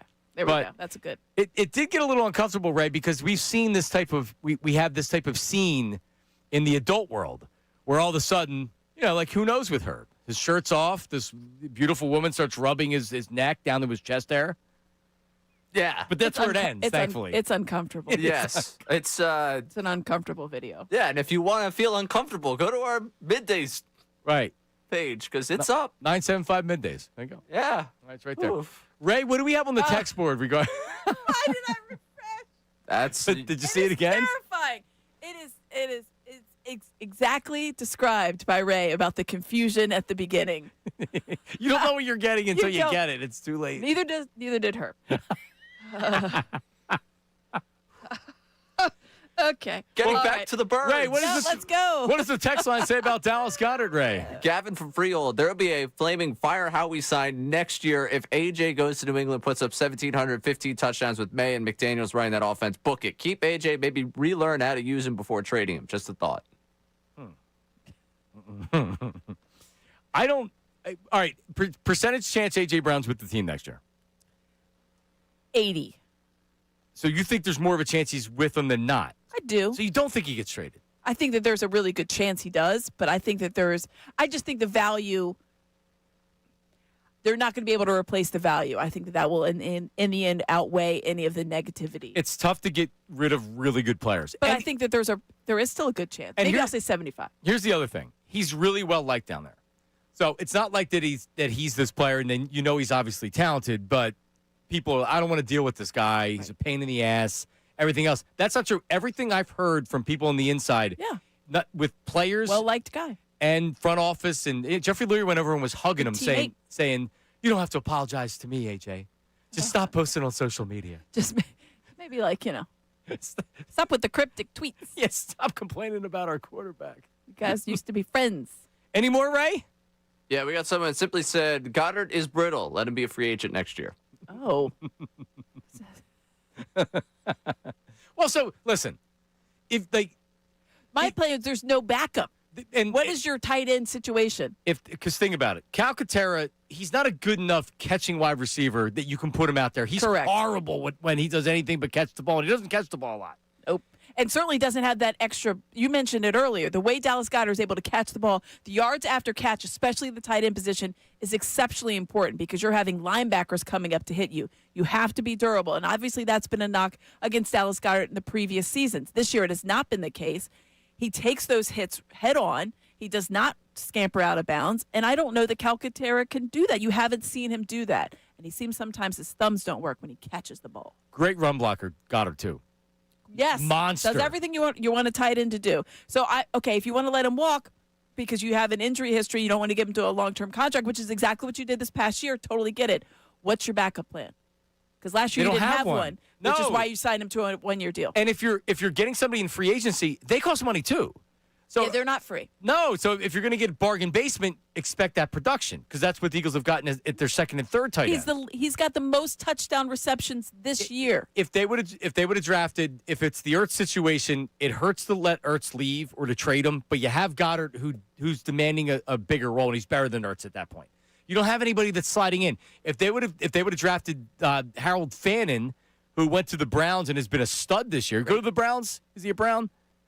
Sounds right. Feel fact. He's been a stud this year. Then at least you can say, okay, now you know what you're getting. He's ready for the next step. Right. He went to Bowling Green with their quarterbacks coach. He had 115 catches his senior year. So, but he went in the third round. I think the Eagles were interested, but the Browns were ahead of them and they picked them. Yeah. Right. Correct. So you don't. So are you going to rely on you're relying on a rookie? It better be a high draft pick. And what is I'm completely be honest. I have not looked at what the tight end market looks like. Probably either not great. Free agency or the draft. I've looked at the wide receivers because I think the Eagles are in the market for one of those. I don't think it's going to be a surprise. I think Jeff McClain was on last week or the week before. That's not a surprise. They're going to probably draft a wide receiver. Yeah, they should. But that's what they've always done. They've always drafted guys to be the next replace. guys. Exactly. I haven't looked at tight ends. Are there a bunch of tight ends out there that we don't know about? I doubt it. Ray, you have no text there? We have an incredible text about Herb from Bruce and Wayne. The best is there are people that it's coming up on their timeline and they don't know what it is. That's what just happened to Bruce. I clicked on the Herb video while in the dentist chair, and the hygienist looked at me like I'm a weirdo. I now have to find a new dentist. That's amazing. It looks like the opening. Imagine you're just sitting there and you look over at someone's phone and you see that. This is bad. This is very, very bad. The judgment that I would pass upon someone that I looked over and I saw that on their phone would be instant and unrelenting. Instant and unrelenting judgment. Coming up, the news at noon with Ray. Durant talks about the All-Star game. Joe Burrow and Mad Dog Russo. I don't know what Russo cut you're going with because he's had a couple this week, and they've all been good. That's coming up next. News at noon with Ray. That's Middays with Marks, 97.5 The Fanatic. Hey, let's talk about BetParks. How about live betting? On the BetParks app, you can live bet pro football, college bowl games. We have the college football playoff that's coming up and more. And there's always another way to win on the BetParks online casino and sportsbook app. It's the only app I would ever recommend because BetParks has your favorite casino games, too, right on your phone. You can play blackjack, craps, roulette, hundreds of online slots, and, of course, betting your favorite sports. You can bet player performances in pro and college football right now. So join me on the BetParks app and live bet any game. New users get up to $1,000 casino bonus back if you're down in the first 24 hours. BetParks.com for details. Whether your team scores or not, there's always another way to win on the BetParks online casino and sportsbook app. You must be 21 and in PA, New Jersey, or Michigan. Gambling problem? Call 1-800-GAMBLER. Now on 97.5 The Fanatic Sports Update. Looking to keep building. I'm Ray Dunn with this Fanatic Sports Update. The Eagles get ready for the Commanders Saturday at 5 o'clock. The offense with a big game over the Raiders on Sunday. 31-0 the win for the Eagles in that one. The offense looked good, and Kevin Patullo talking about trying to build on that, looking ahead to Saturday. We got to keep pushing through and building on what we've done throughout these previous weeks. So if you can continue to grow throughout the end of the year, who knows what can happen. So that's where we're at right now, and we just got to keep pushing the envelope to see what we continue to improve on and see where this thing goes. Chance for this team to win the division. Saquon a full participant in practice yesterday. No Jalen Carter, no Landon Dickerson, no Lane or Fred Johnson on the first day of practice yesterday, according to the injury report. Brandon Lee Gouton joined us earlier in the show to talk everything about the Birds. Catch that conversation one more time on our website or the Fanatic app. Phillies signed right-handed reliever Brad Keller yesterday. In 68 games last season with the Cubs, he had a 2.07 ERA. He gets a 2-year, $22 million deal. The Flyers of Buffalo tonight to face the Sabres. Listen live to it right here on the Fanatic at 7 o'clock. This update's brought to you by Super Sure. Do you own a small business? You need to hear the seismic shift is coming. It's time to get Super Sure. Not kind of sure, not pretty sure, but Super Sure coming soon. I'm Ray Dunn, your home for the Sixers, Flyers, and the best Birds talk in town. 97.5 The Fanatic and 97.5thefanatic.com.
All right, Leonette, straight up 12 o'clock, middays with Marks on 97.5, The Fanatic. Amy Fadol in with me today. Ray Dunn, News at Noon coming up in just 1 second. 12 o'clock hour brought to you by Service First HVAC, offering 0% financing for 48 months, rebates and tax credits up to $4,300 when purchasing a heating and cooling system. Learn more at ServiceFirstHVAC.com. The News at Noon. This city needs its news. Now, it's time for I'd like to be remembered as a good newsman. the News at Noon That's the coolest story I've ever heard in my entire life. That's insane. with Ray Dunn. All right, let's start in the NBA.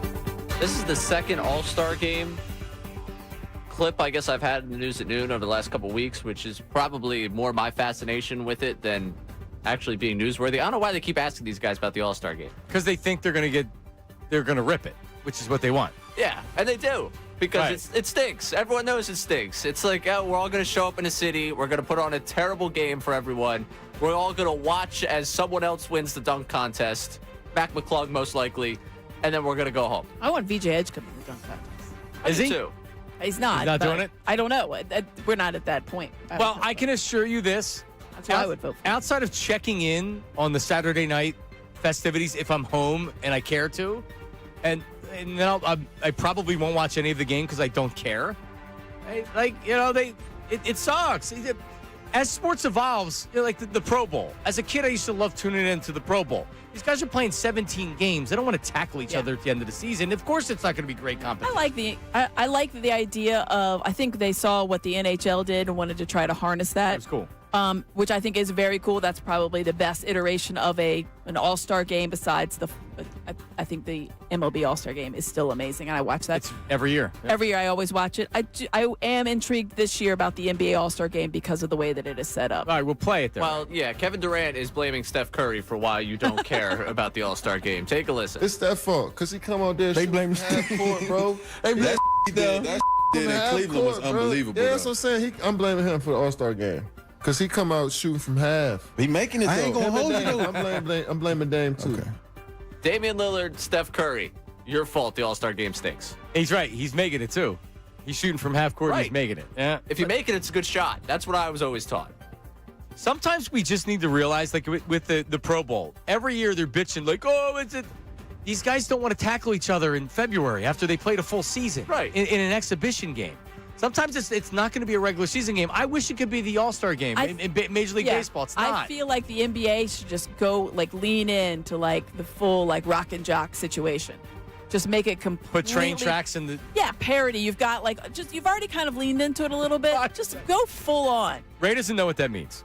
You know what the rock and jock thing is? Nope. In the 90s, they used to have rock and jock softball.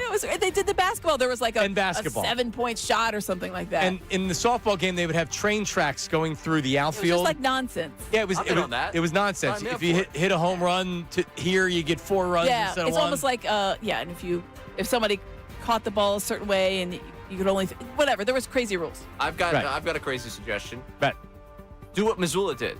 I want the NBA All-Stars against Perk, Stephen A., throw in Mark Stein. Give me a media team versus the NBA All-Stars. Let them get their frustration out on the media in one moment. But also, I want to rip Durant here for a second because, Amy, when I was growing up, and even it's not that long ago, Kobe guarding LeBron. Now, it didn't start till the last half of the fourth quarter, but Kobe guarding LeBron. There was intensity there. These guys wanted it, and you don't get these from these players. Those players wanted to win the game because they wanted to beat the other stars. That's not that long ago. I mean, even going back, when was the iteration of the All-Star game where they had you reset the time and then they reset the score until you won.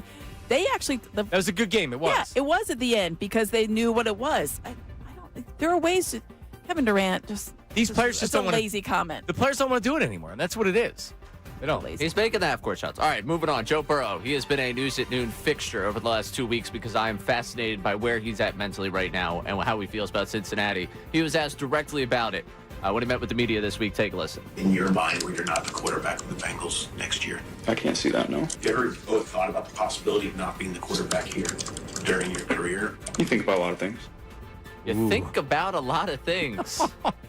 It's an honest It's an honest answer. I do feel like he's lost a lot of joy. It's been a really tough year for him. Couple years, really. And that's also, like, let's think about their off season. He's going in, he's excited. The only thing they had redeeming in Cincinnati, besides Joe Burrow and their offense on the defensive side, was one player, and they locked him out. They had one player that they liked on defense that was not terrible. If I'm Joe Burrow, I'm like, what are we doing here? All right, you know what I think it is? I just looked up his age. He just turned 29. December 10th, he just turned 29. Mm-hmm. So he is staring 30 staring down the barrel of 30. And while we look at 30 as being like, you're a kid, you're 29, when you're turning 30, it's one of these life things where it's like, wow, for an NFL player, I'm going to be 30 next year. I'm playing for one of the worst franchises in football. They have the coaches scouting, they spend less money on any of these things, and you're looking ahead being like, is this what I'm doing for the rest of my career? I signed up for this. How many more years am I going to do this? I mean, I don't know if you give an honest answer like he did, but that's where he is right now. He's looking at this is what I'm doing? Am I going to spend my whole career here? At what point do you tap out of the Bengals? Like I spend the rest of my life with her? I don't know. It's the same thing. But listen, I turn 49 tomorrow. When you're staring down the barrel of 50, you're looking at, as crazy as that, you don't want to look at yourself as being old because you're not, but like, all right, I'm turning 50. I hit retirement age in however many years, right? Like, you're looking at the rest of your life. Like, what am I doing? Am I doing sports radio for the rest of my life? Can I get another 10 years out of doing sports radio? I don't know. You start looking at things differently. He's about to turn 30, and he's asking himself, can I see what am I doing? I went clean shaven when I turned 25. I know, right? I had that weird week where I was just clean shaven there. It was odd, but it was odd. And then the next day, he had a full beard. Yeah, exactly. I was back. Don't worry. It doesn't take long. Last one for you here. Travis Kelce didn't talk to the media after the Chiefs' loss on Sunday, where Mahomes tears his ACL. Mad Dog, the defender of all things journalism, wants to make sure that it is a disgrace that Kelce saved his comment for his podcast. We all know he's an all-timer, and I could care less about stupid podcasts. But how about Kelce on Sunday afternoon? They just lose a game. Mahomes tears his ACL. The last play of the game, Minshew goes to Kelce. They're trying to kick a field goal, intercepted. And Kelce, after he settles down, locker room says, not today, fellas. I'm not going to talk to the media. Hold on now. Time out. You got these poor guys who've been covering the Chiefs for years, who go to every training camp, practice, every preseason game, every day for 7 months. They cover the football team, and you blow them off at the end of this game when they got Mahomes out, maybe the last game you're ever going to play. You can't give them 3 words. You can't give them terrible day for us. I don't know what I'm going to do with my career. Hopefully Pat will be okay when you're walking out the door and you say, not today, and you don't talk to the press. I mean, you're trying, and you're going to, listen, I understand you got your brother and you do the podcast. I get that. Maybe you want to save the exclusive news, but no serious sports fan listens to that nonsense anyway. Well, so much to unpack here. He's completely right.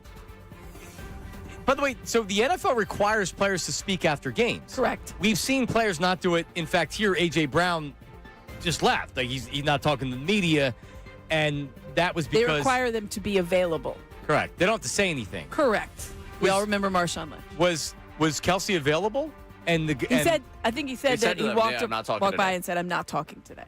So is that technically... I don't know how they would qualify I don't think that. But typically they don't usually you have find to be the players made, for it. You have to be made available. If you straight up walk out and don't say, I don't know how, I'm not sure how the league would work on that. I think Taylor Swift's fiance could take a fine. So, no, I know, but with A.J. Brown, I said, all right, knowing A.J. Brown, he probably didn't want to blow a gasket, and that's why he said, I'm not going to speak today. Right. And then he kind of confirmed that, and that's why he did it.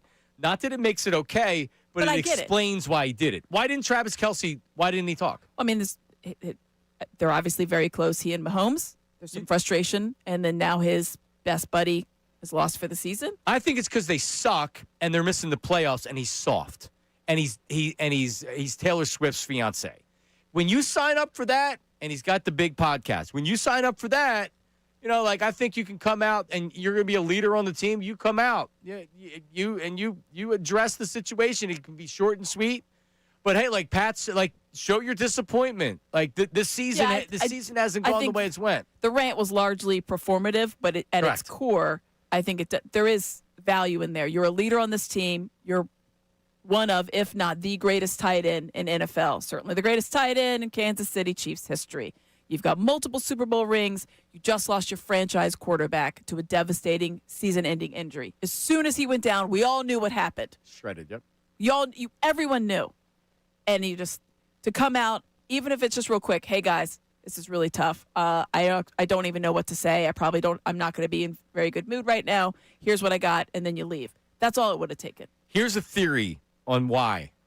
He's too emotional to get the question of, are you thinking about retiring?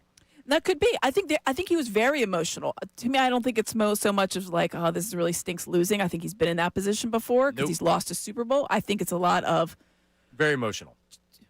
Listen, my career, I just saw the best quarterback to ever play for this franchise go down. The season's over. We're not missing. We're not making the playoffs. Pat Mahomes just tore. People talked about retirement for me last year. I came back. I was the only option for a large majority of the season, let's be honest. And now I don't have – they're not going to have – when's Mahomes coming back? Well, he's targeting week 1, which is very ambitious. So remember though, Wentz was pushing the play in week 1. He didn't. So you know what's going to happen? Stop it. He's not going out like this. He comes back, and next year, Ray, ain't good either. And they miss the playoffs again, or they lose early in the playoffs. He's not going to go out like this. I think you got to go. I think the only way you go out is Peyton Manning style. You don't go out with Gardner Minshew throwing you a pass over. Sometimes you can just go out and just hang you are one of. It's him and Gronkowski, right? That's most people are going to put him and Gronk up there. Modern absolutely. Era, right? Yeah, these are the guys in the last 30 years. These are the best tight ends, some of the best tight ends to ever play. Why can't you just hang your hat on that? Nope. You've got multiple Super Bowls, not just one, multiple. You're part of a great dynasty there in Kansas City. It's over now. Nope. Yeah. You know what I'd be worried about? He's also, how old is he? 35? 36? 35. I'd be worried about that now all of a sudden, all right, so now I'm just a former player and I'm engaged to Taylor Swift, and do people really care what I have to say about football anymore? I mean, he's going to have opportunity. You see, I don't. They still care what his brother says. Yeah, I guess. I mean, he's very popular. Because did you have that in the cut where Mad Dog said, no serious sports fan cares about your podcast? Yeah, he said no serious sports fan. Well, yeah, because the serious sports fan with First Take, very serious sports conversation. Journalism through the roof right there. No theatrics in that. Yeah. They study it actually at a lot of the journalism schools, right? Yeah. That show. Mm-hmm. It's tremendous. Yeah, no, Stephen A's theatrics. The whole debate thing. They don't want real debate. They want theatrics and nonsense. Right. And they're successful at doing it. And it's fine. That's supposed to be. It's designed that way. Well, but to say that the guy's no one's going to be interested in anything. He's obviously very good at the football. No serious sports fans watch it. Listen to that. So if someone's going to pay him to talk about football, they're going to do that, and people are going to tune in. Yeah. I have no interest in it. When Ryan Clark retired, everybody's like, oh, my God, I would never, no, you don't know what these guys are going to be like. Correct. Greg Olsen, you thought, he might be okay. He's great in the booth. He might be one of my favorite guys in the booth. So you like Kelsey with I think he's really good on Countdown. I think he has spots that he's good at. I think Countdown's great. It's a loosey-goosey. I think I like him in more of the looser setting, out there in the elements. I think he can react to that. I think that's good for him. Also, he's only been doing this for a little bit. Right. I think it's the one thing you have to realize is that not everybody's like standard right out of the gates. Like, all right, I'm super polished. I appreciate that he's not polished. That's what I like about some of like Greg Olsen to me is polished, but also says exactly what he sees. And I think that to me is highly entertaining. And remember, Romo was the star right off the first. Because he was calling out the plays as you saw them. That was fascinating. Now I'm like, Now Jim Nantz hates him. You can tell. Just the chemistry's terrible. I don't know. He's lost his fastball. He's grunting on the air. He's just like, I don't know, Jim. I don't know. He gets real high pitched. I don't know, Jim. It's your job to know. That's what you're supposed to be saying. This is what you're supposed to do. He never knows. Do you think that they're gonna, what do you think they're third down to? I don't know, Jim. I could say that. I don't know what you do here, Jim. I don't know either. I don't know. Remember when you told us what was supposed to happen? Maybe study for once, Tony. He really has lost his fast. Do you listen to Jeffrey Lurie? Jason Kelsey asked Jeffrey Lurie in the parking lot, "Have you ever listened to my podcast, my show?" And Jeffrey's like, "No." Honestly, there's going to be a lot of people they just listen to the clips. That's all I've ever seen. I've never actually sat down or said, "Oh, you know what? I'm doing some housework. Let me put on New Heights podcast." With never, ever. With by the way, yeah, no, with like, it's like that with a lot of you know it from the clips. Like Pat McAfee, I know McAfee is very popular, makes a lot of money, everything else. Has people really sat down and watched or listened to his show? I see the clips. That's the clips. Yeah, and he's another groaner. Performer. Yeah, he's a very, very brilliant performer.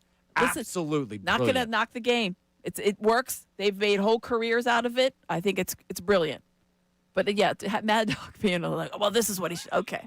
A guy named Mad Dog upset with someone for theatrics is rich. Let's kind of like. He had another one.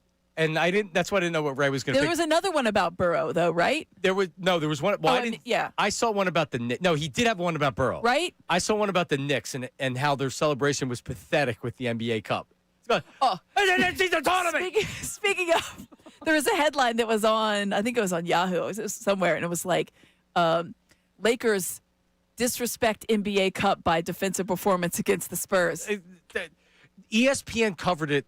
ESPN.com, I didn't see what they did on the network, but on the website covered it like it was the championship. Reaction to the Knicks winning the NBA Cup. What social media is saying about the Knicks winning the NBA Cup? Crickets.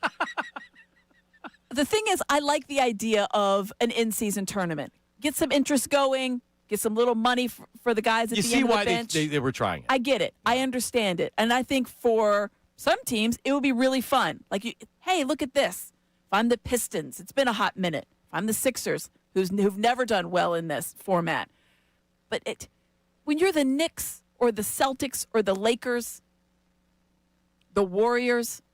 Well, the Knicks also haven't won a title since '73, I think. Yeah, Oscar Robinson. But to your point, storied the franchise. Knicks playing at Madison Square Garden, the mecca of basketball. Raise that banner. They're going to raise the banner tonight. In 20 years, people are going to look at that and be like, what's that? I thought they were out on the banner. I thought there was no banner. So, no. I think you have to have a banner. The Knicks said specifically no banner. Really?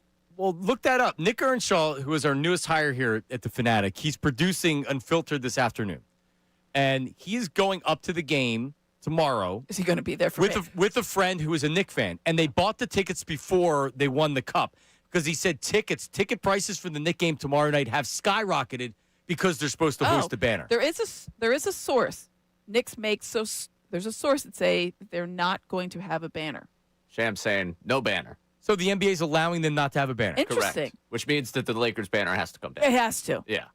The Bucks should stay Lakers up. were the first one. So the Bucks should stay up. Yeah, they're in Milwaukee. Did the NBA say, guys, what are we doing? Like, what are we doing? This looks so silly. In Madison Square Garden, everything that's hanging up there. You better not take that Billy Joel banner down. That's what I'm saying. The Billy Joel banner deserves to be up there before Correct. an NBA Cup banner. Absolutely. People know what that is. Yes. They know what the Billy Joel banner. In 30 years, people are going to look at an NBA Cup banner and be like, what is that? I've attended a Billy Joel concert at the Spectrum. How about that? I have at Madison Square Garden. No! Oh, when he was a resident? Yeah. His residency? I got like one of the last shows. Do you know Ray did karaoke and did Piano Man at a crowded karaoke bar? I've heard Ray sing, but not Piano Man. It's electric, especially after two actual musical performers who I didn't realize were musical performers went high energy and just brought the place down.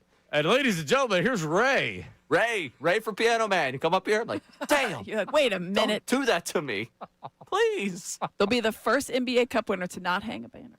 Wow. Not a popular decision, I'm sure, with the league office. Trailblazers. Silver has Look at that. prioritized the tournament as he attempts to beef up interest in the regular season, blah, blah, blah. We know all that. Yeah, but it's clear that nobody They cares. are going to celebrate.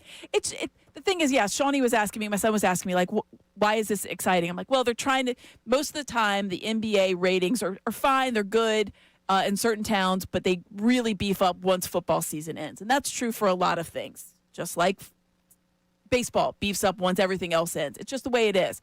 So they're trying to get something, and I think that there is some interest in it in certain markets, but in the overall scheme, it's a tough sell because it's confusing. People don't know when the cup is. We didn't grow up in Europe with soccer to where this is what you grew up with. So you don't know how it works. Right. Why are there these pools? What's the pod situation like? And then because of the way the scheduling, this didn't happen last year with the cup, but it did this year. The Sixers play like 2 games in 2 weeks. They have 5 days off. Yep. They had 5 days off last week. So that's another thing. People are like, well, this seems odd. Kind of a good thing for Embiid's availability. Well, you listen. If for here, it works fine. You brought up the E word. I was trying not to do it today. Brings the joy away from me. Did have a really good game 2 games ago. Really good game. All right, coming up yesterday, Unfiltered had an interesting conversation going on off of Colin Cowherd's comments about Nick Sirianni and Jalen Hurts. We'll get into it. That's coming up next. Middays with Marks, 97.5 The Fanatic. Now on 97.5 The Fanatic Sports Update.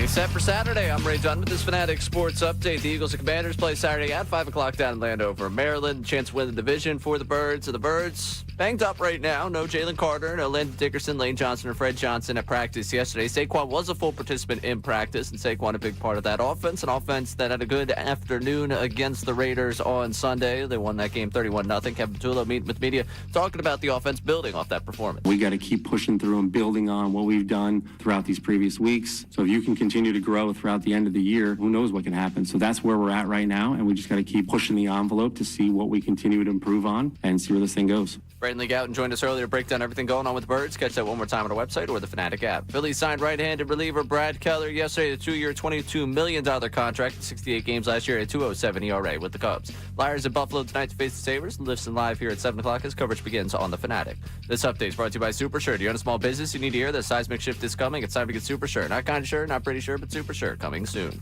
I'm Ray Dunn, your home for the Sixers, Flyers, and the best Birds talk in town. 97.5 The Fanatic and 97.5thefanatic.com.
7 of their 9 wins, though, have come in one-score games. They're 3-5 when allowing 21-plus points. And in the playoffs, you're going to face better quarterbacks.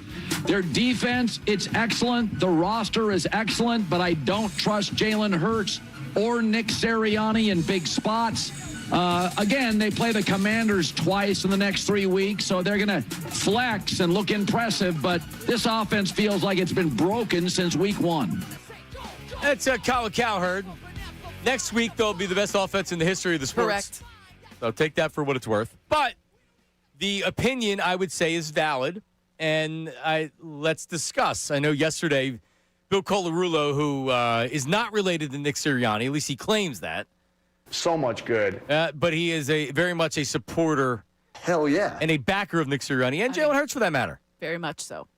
What do you think? What do you think about what Cowherd's saying? That it's interesting because they just won the Super Bowl. Yeah, exactly. But he's saying that I don't trust him. I don't trust him. I don't believe in him. Like, if he says it like this, the Eagles' offense has not been the same offense it was last year with the offensive line and the injuries. I don't believe the Eagles can win a Super Bowl based on how they won last year and how they're playing right now. I think the all-encompassing thing. But to single out a guy who, let's face it, has been doubted in the past, Jalen Hurts, and when the big moment comes, he's performed. Not just performed, but performed exceptionally well. You and I have talked about this before. He would have won the MVP had they beaten the Chiefs. There was no doubt in my mind or anyone else's mind had eyeballs that watched that game. He was the better quarterback that day. They didn't win and whatever else. To say that you don't think that he can get – why? Why? That's the funny thing that makes me chuckle. But isn't that perception? At least by a lot of people locally and nationally. They just think, oh, yeah, I get texts all the time from family members that don't live here in Philadelphia and that are fans of other teams, various teams. And they'll be like, oh, is this your guy? Yes, that is he's our guy. Nick Sirianni's a dummy, and Jalen Hurts can't throw the ball well enough to win. Can't throw the ball. I'm the dumbest coach in the world. Bad decision-making. Okay. Yeah, you didn't play to the standard. Now, if Cowherd says it the way that I said it, we're not talking about it right now because it gets no clicks. It's a factual thing, and people don't like that. It's not eye-opening to say the offense isn't functioning the way it did last year. It's eye-opening with 2,500 rushing yards. It's eye-opening to say I don't trust the quarterback and the coach in a big spot. Yeah. Now this Having year, just won the Super Bowl. But this year, it's not that like when you say trust them, what you're saying is I don't think this team is good enough, and they're not good enough because the quarterback's not playing at a high enough level, and the head coach has no answers to fix it. Yeah, I don't believe that they could get the job done. That is what you're saying when you don't trust them. Well, kind of agree with them, and it's not that it's not that I don't honestly I don't think that it's any type of commentary on the coach, maybe a little bit more the quarterback than the coach. But I'm very much at the road of it's really hard to win back-to-back years. The offensive line's been banged up so much. It's just like, and that's where they are right now. The way that they won last year, it's nearly impossible to do again. And it's still a good team, and it's a team next year that they can regroup and add some pieces. But I don't like this year. To me, it just feels like it's not going to be. And let's face it, for large chunks of the season last year, nationally and even some locally, but certainly nationally, the rhetoric was they can't win a like Super Bowl like this. You can't win when they're running the ball first. We heard that for weeks upon weeks on end, from week 8 on, all the way through. You can't win like this. You'll never win like this. It's impossible. That's not the National Football League, blah, blah, blah, blah, blah. So that's obviously not true. My issue is when I say, like, oh, I don't believe in Jalen Hurts or Nick Sirianni.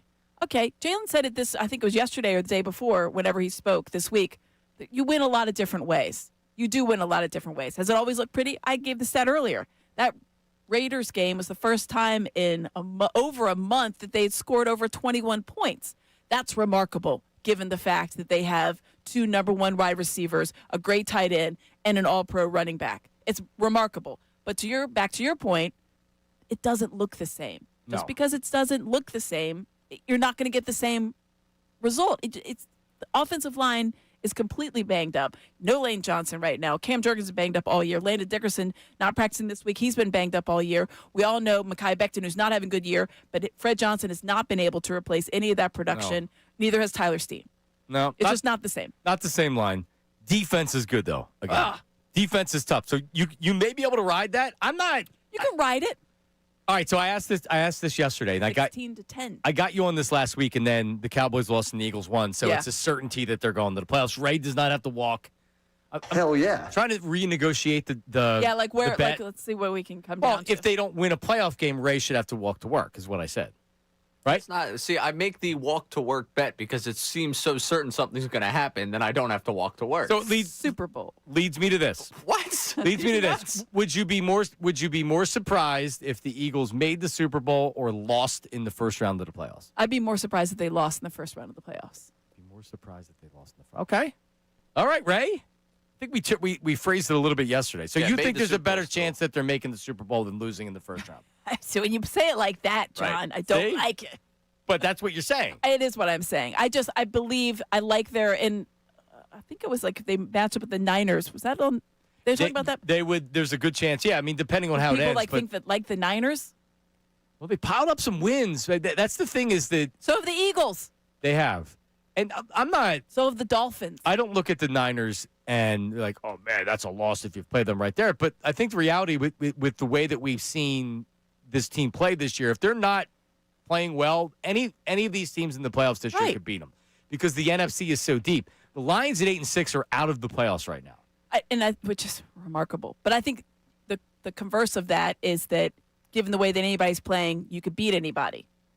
There's not a surprise. I don't think there's the top-heavy NFC where you're thinking, okay, well, these are two definitive NFC East contenders or NFC champion contenders. These are the two teams that are going to meet in the title game.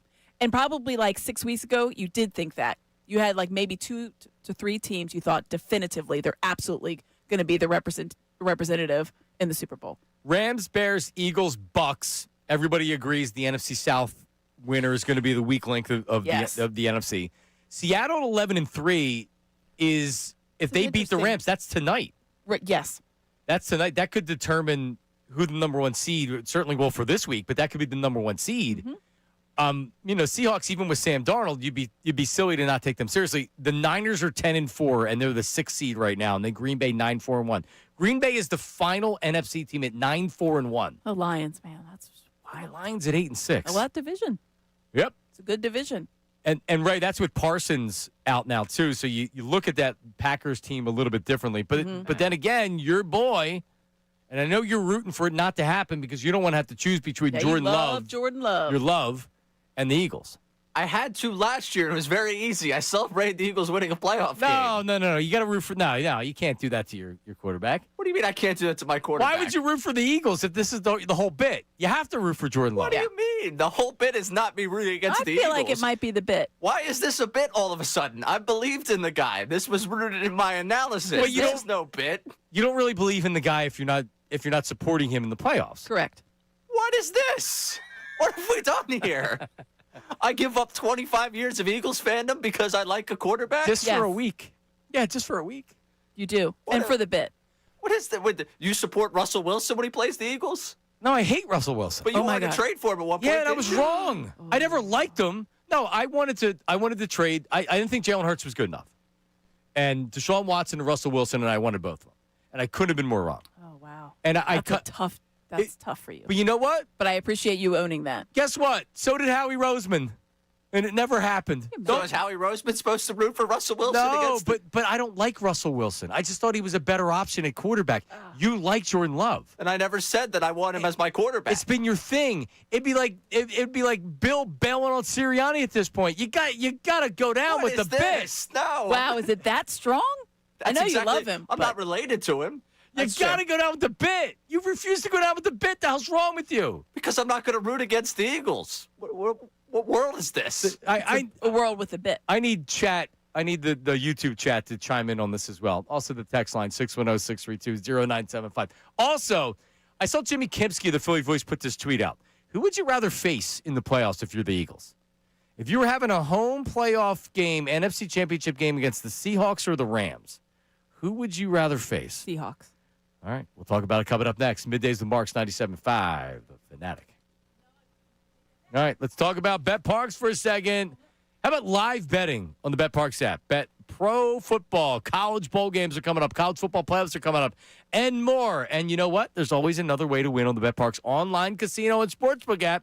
It's the only app I would ever recommend. They have all your favorite casino games right on your phone. Blackjack, craps, roulette, hundreds of online slots, and much more. And make sure you remember, once you place the bet, you can live bet all your favorite sports. Bet player performances in college and pro games and more.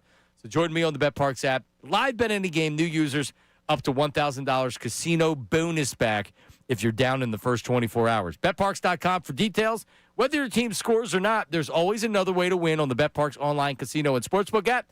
You must be 21 and in PA, New Jersey, or Michigan. Gambling problem? Call 1-800-GAMBLER. Unfiltered with Ricky.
Consistently most impressed with this year have been the Rams and the Seahawks. That just seems to be the case. Philadelphia seems to be a notch below for its lack of consistency so far this year. But I think the Rams are the best team in the conference right now. Adam Schefter adding to the conversation here on Middays with Marks. That's why we play the cuts, Amy. That's right. So let me think about that. So the Rams and the Seahawks, and then the Eagles, not as much. I would agree with those statements, right? Rams are the best team in the NFC? Rams are a tier above everyone. Everyone wants to throw flowers at the Seahawks' feet. Yeah, I think the quarterback play Yeah. elevates the Rams. So Kempsky asked, where would you rather go? NFC Championship game, Rams, Seahawks. Immediately you said Seahawks. Just because of the quarterback play. I know that, and I kind of, as soon as you were like, break, I was like, I'm glad we're going to talk about this. Because obviously the Eagles have a lot of success against the Rams, and I think that there might be a little mindset thing there. But the quarterback play, for me, it's always going to come down to that. When I'm looking at a matchup of what can the Eagles defense do against Sam Darnold versus what they could do against Matt Stafford, I would enjoy more about the Sam Darnold. They've had success against Matt Stafford. Don't get me wrong. It's clearly, for years. Easily my immediate reaction, even quicker than yours, was, Seahawks. Because of Sam Darnold. Yeah. And then every fan is overconfident. Maybe the team's overconfident. They go to Seattle and they get smacked because it's a tough place to play. Very tough. I went there the Super Bowl year when Carson Wentz was the quarterback. That was by far the loudest stadium I've ever been in. your body was actually like shaking. Yeah. It was. I've never experienced anything like that. 52% of his polls say at the Seahawks. So it's closer That's a than I tough- thought. Yeah. I think because you figure like overall that team you match up better at. So when I look at the Rams, and I think it's what you were saying, or if you continued to talk about it, you've beaten them a number of times in a row where they've been very, very close. And the Eagles were, I'll even say, lucky to have beat them this year with back-to-back blocks of field goals.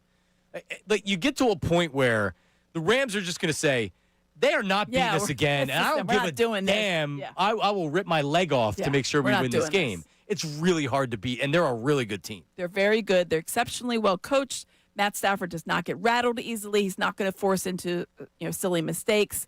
Their defense is good. They have a decent secondary.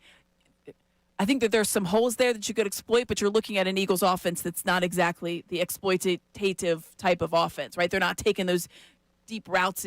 This is not at the Eagles of last year. So it's the Eagles of this year. I feel like if I had to choose between those two, the Seahawks is the choice. Yeah, I agree for sure. Yeah, that Rams team. I remember we were at the Super Bowl and watching the. I guess was it last year? But they're out at the Super Bowl and McVay's doing Radio Row interviews and the build up to the Super Bowl. The players are out there. The Rams players are doing interviews, and they're all saying the same thing. They're so mad that they lost to the Eagles because they thought this could be us. They thought they deserved to win that game, and the snow happened. It benefited the Eagles. I get it. It really did. I get it. But I mean, shoulda, woulda, coulda. Yeah, no, like screw you guys, but you didn't win the game. So But yeah, they absolutely had that. Like this is our Super Bowl type of vibe. I had the Seahawks. Ray, where would you rather go? The logic tells you that you want to go to Seattle because of how many times you've seen the Rams, because obviously the way that you feel about the quarterback play. But there is a little bit of me that just is scarred. Because I remember the 2023 season, we were talking about that Monday night game, and the entire week, I could have given you all 20 hours of the programming that Salciunas and I did at that time. Well, they should probably win this game, right, Ray? Salciunas, I'm just telling you, they don't win in Seattle. It's a law out there in Washington. The Eagles are not allowed to win. They will never win out in Seattle. It doesn't matter. So when I look at this matchup, Sam Darnold, Sam Bradford, Sam Ellinger, Sam I Am, I don't care who the quarterback is. I agree with you. I am terrified of playing a game in Seattle. It is. Yeah, no, you think you're going to win because of Darnold.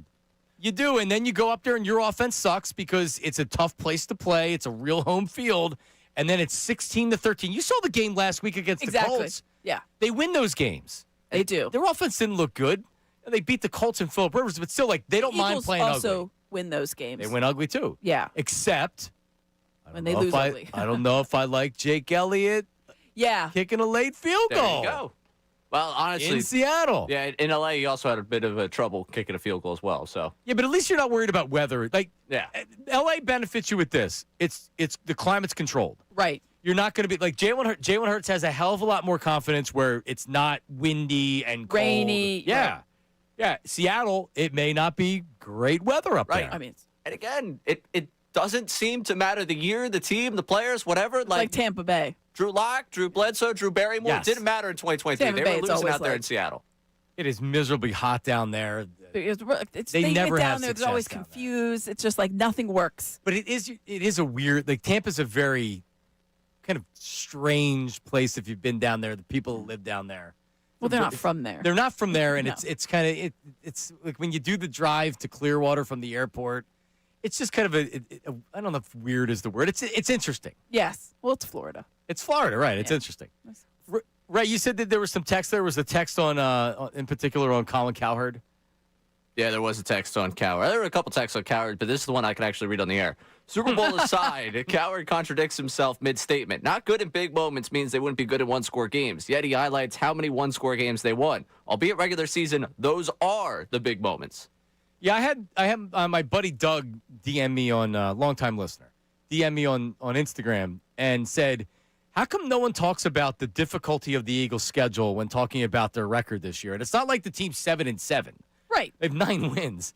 And you look at their schedule, the first 4 games of the season were ridiculous. Yeah, it's been a really difficult schedule, and they've found ways to win some of these games. And there's not only have the schedule's been tough because of the opponents and the timing of them, but also, and I think Brandon Lee Gouton mentioned it earlier, they've also had these kind of random weeks, right? A Thursday game, then a Friday game, and now they have the Saturday game. They have a lot of different things, and that's always, a lot of times athletes are creatures of habit. So when you start taking them out of the Sunday night or Sunday afternoon, and now you're in a Sunday night, now you're a Monday night, now you have like a weird week where you're going a little bit extra, and then now you have the short week because you had the Monday night game. I think that can really take a little bit. That's always a little bit of a factor. It's never a reason to win or lose a game, but it certainly could play a part. Martinez talked about it a couple weeks ago. He covers the Flyers. He does pre and post for every Flyers, and he says these guys, they don't like to be taken out of their habit. They play on Sunday, the day off on Monday, whatever they do on Tuesday, and then it's Wednesday. Film, and then Wednesday, boom, field. let's go. You install all the offense and the defense, and that's the routine. Yeah. And when you're not getting back Monday morning until 8 o'clock in the morning, right, or Tuesday, right, and that throws or you're playing on Thursday, and now or everything, Saturday. Yeah, Saturday, which is Friday. I think they have to be one of the, even going back to what day of the week they play on, was that a Wednesday for the Vikings game that they the canceled? Snow Viking game, the I feel web like they've game. got to be one of the only teams who have played almost every single day of the week. Right? Tuesday's out there just wondering what it's doing. They play Friday now. They played Friday, they've played Thursday, they played Saturday, Sunday, Monday, and Wednesday. Tuesday, we got to get a Tuesday game because I don't know who else might have. Maybe the Vikings since they played that Wednesday game, but I would like to look that up. Christmas could be a Tuesday game. I hate it. At some point. Just give me Sunday, man. Ray, guess what? Killing me. Good luck. It's killing Well, me. Ray also wants, what you want, like the 7 o'clock Phillies starts again? Yeah, that too. No, 6:40. 7:05 is the proper time to start a ball game. Incorrect. It's always been the proper time to start a ball game. Notice it. Oh, man, we made the game shorter. It only makes sense. You're still getting home at the same time. I will say this. It's because, like, my routine is you get the kids to bed, I watch the last couple innings. At 6:40, there's no last couple innings. The game's over pretty much when I get the kids to bed. Welcome to the right side of history. But, Ray, it gives my kids a chance to watch more of the game, and they can see pitching changes and bullpen, because that's what they're always asking questions like, well, who's that? He's warming up in the bullpen. So then it's like, well, when are they going to bring him in? And now they're speculating. There he is. Like, oh, there's somebody warming up in the bullpen? Like, you're damn right there is, honey. There you go. Or you could be me, just a bad mom, and they stay up no matter what. Right, they stay up till 11 o'clock anyway. Shawnee, sorry. Right. Bad All right. Coming up, we're going to take a victory lap, Amy. For our show, We Know Football, damn it. Vic Fangio has stamped our fan club. We'll explain coming up next. Middays with Marks, 97.5 The Fanatic. Now on 97.5 The Fanatic Sports Update. And except for Saturday, I'm Ray Dunn with this Fanatic Sports Update. The Eagles have the Commanders Saturday at 5 o'clock down in Landover, Maryland. A chance to win the division for the Birds. And looking at the injury report, right now down a couple of guys. No practice for Jalen Carter, Landon Dickerson, Lane Johnson, or Fred Johnson yesterday. Saquon Barkley, however, was a full participant for practice yesterday. The offense obviously looking good on Sunday against the Raiders, looking to build off of that. And Kevin Tulo spoke about that with the media yesterday. We got to keep pushing through and building on what we've done throughout these previous weeks. So if you can continue to grow throughout the end of the year, who knows what can happen. So that's where we're at right now, and we just got to keep pushing the envelope to see what we continue to improve on and see where this thing goes. Brandon Gouton joined us earlier in the show to break down everything going on with Birds. Catch that conversation one more time on our website on the Fanatic app. Phillies signed right-handed reliever Brad Keller yesterday, a 2-year, $22 million contract, a 2.07 ERA with the Cubs in 68 games last year. Flyers at Buffalo tonight face Sabres. Coverage here on the Fanatic begins at 7 o'clock. This update is brought to you by Super Sure. If you own a small business, you need to hear this. A seismic shift is coming. It's time to get Super Sure. Not kind of sure, not pretty sure, but Super Sure. Coming soon. I'm Ray Dunn, your home for the Sixers, Flyers, the best Birds talk in town. 97.5 The Fanatic and 97.5thefanatic.com.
Yes, he's out. He's done well here lately. I've personally been rooting for him all year to play good.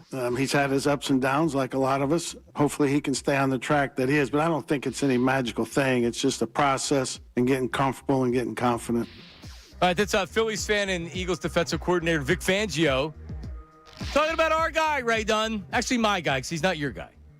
That's right, your guy. Yeah, I'll give him that. I'll give you that. You had the opportunity to get on the Dory Jackson fan club. I said I like clubs. I'm in. You were in? Yeah. It was Brace that was hesitant. It was to Sean jump that was in. out. Okay, all right. Sean Brace in the news a ton recently. Really? Yeah. Why, what did he do? More wishing he was in the news because the news that he thought he was breaking, everyone's now taken from him. No, but that's what I had said yesterday. Let's get a video up of you saw Cooper DeJean's new girlfriend? Yeah. So Sean Brace sent that to us, and it was like, there's nobody that's reporting this right now, and now everybody's writing and whatever that Cooper DeJean and Nikki Bella are an item. Yes. Which we, and Sean didn't even investigate it properly. You had to do that. Well, I just don't understand why he stopped and took the screenshot of her in front of the locker. It was the next frame where she's actually at a bar with Cooper DeJean. Because he stopped with what he saw. Yeah, you didn't need to kind of screenshot that. No, you could have used both, but yeah, the video of him, screenshot of him with her. People still aren't running with that screenshot. That's the more interesting screenshot. People are continuing to take his screenshot and just repurpose it. What has happened to journalism in this town? More on Dory Jackson in a second. Amy, do you know the age of Nikki Bella? I do. 42. Cooper DeJean's 22. Great. She looks great. She looks great. So think about it, all right? Don't want to. He's be like honest. the star, good kid from Iowa. His mom was in town with him when he was a rookie, making sure he had the right place to stay or whatever. Like, good family, good kid, right? Mm-hmm. Star. Good looking, can dunk on a 15-foot basket, athletic, star, Super Bowl star, pick six, all that good stuff. On his birthday.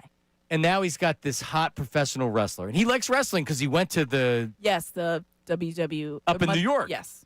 So he's a wrestling fan. SmackDown, right? Yeah, whatever. Raw, SmackDown, whatever it is. I think, did he have a belt with him? He's one of these guys that brings the belt. I know Ray does that when he goes to Oh, wrestling. you know me, big WWE guy. Well, you don't go to WWE. You go to the smaller carts of the high school gyms. No, I actually just bring a belt to the bar every week. I'm Right. like, yeah, I'm a That's it. champ. That's it. Wait, back. can we go back? Cooper DeJean brought a belt.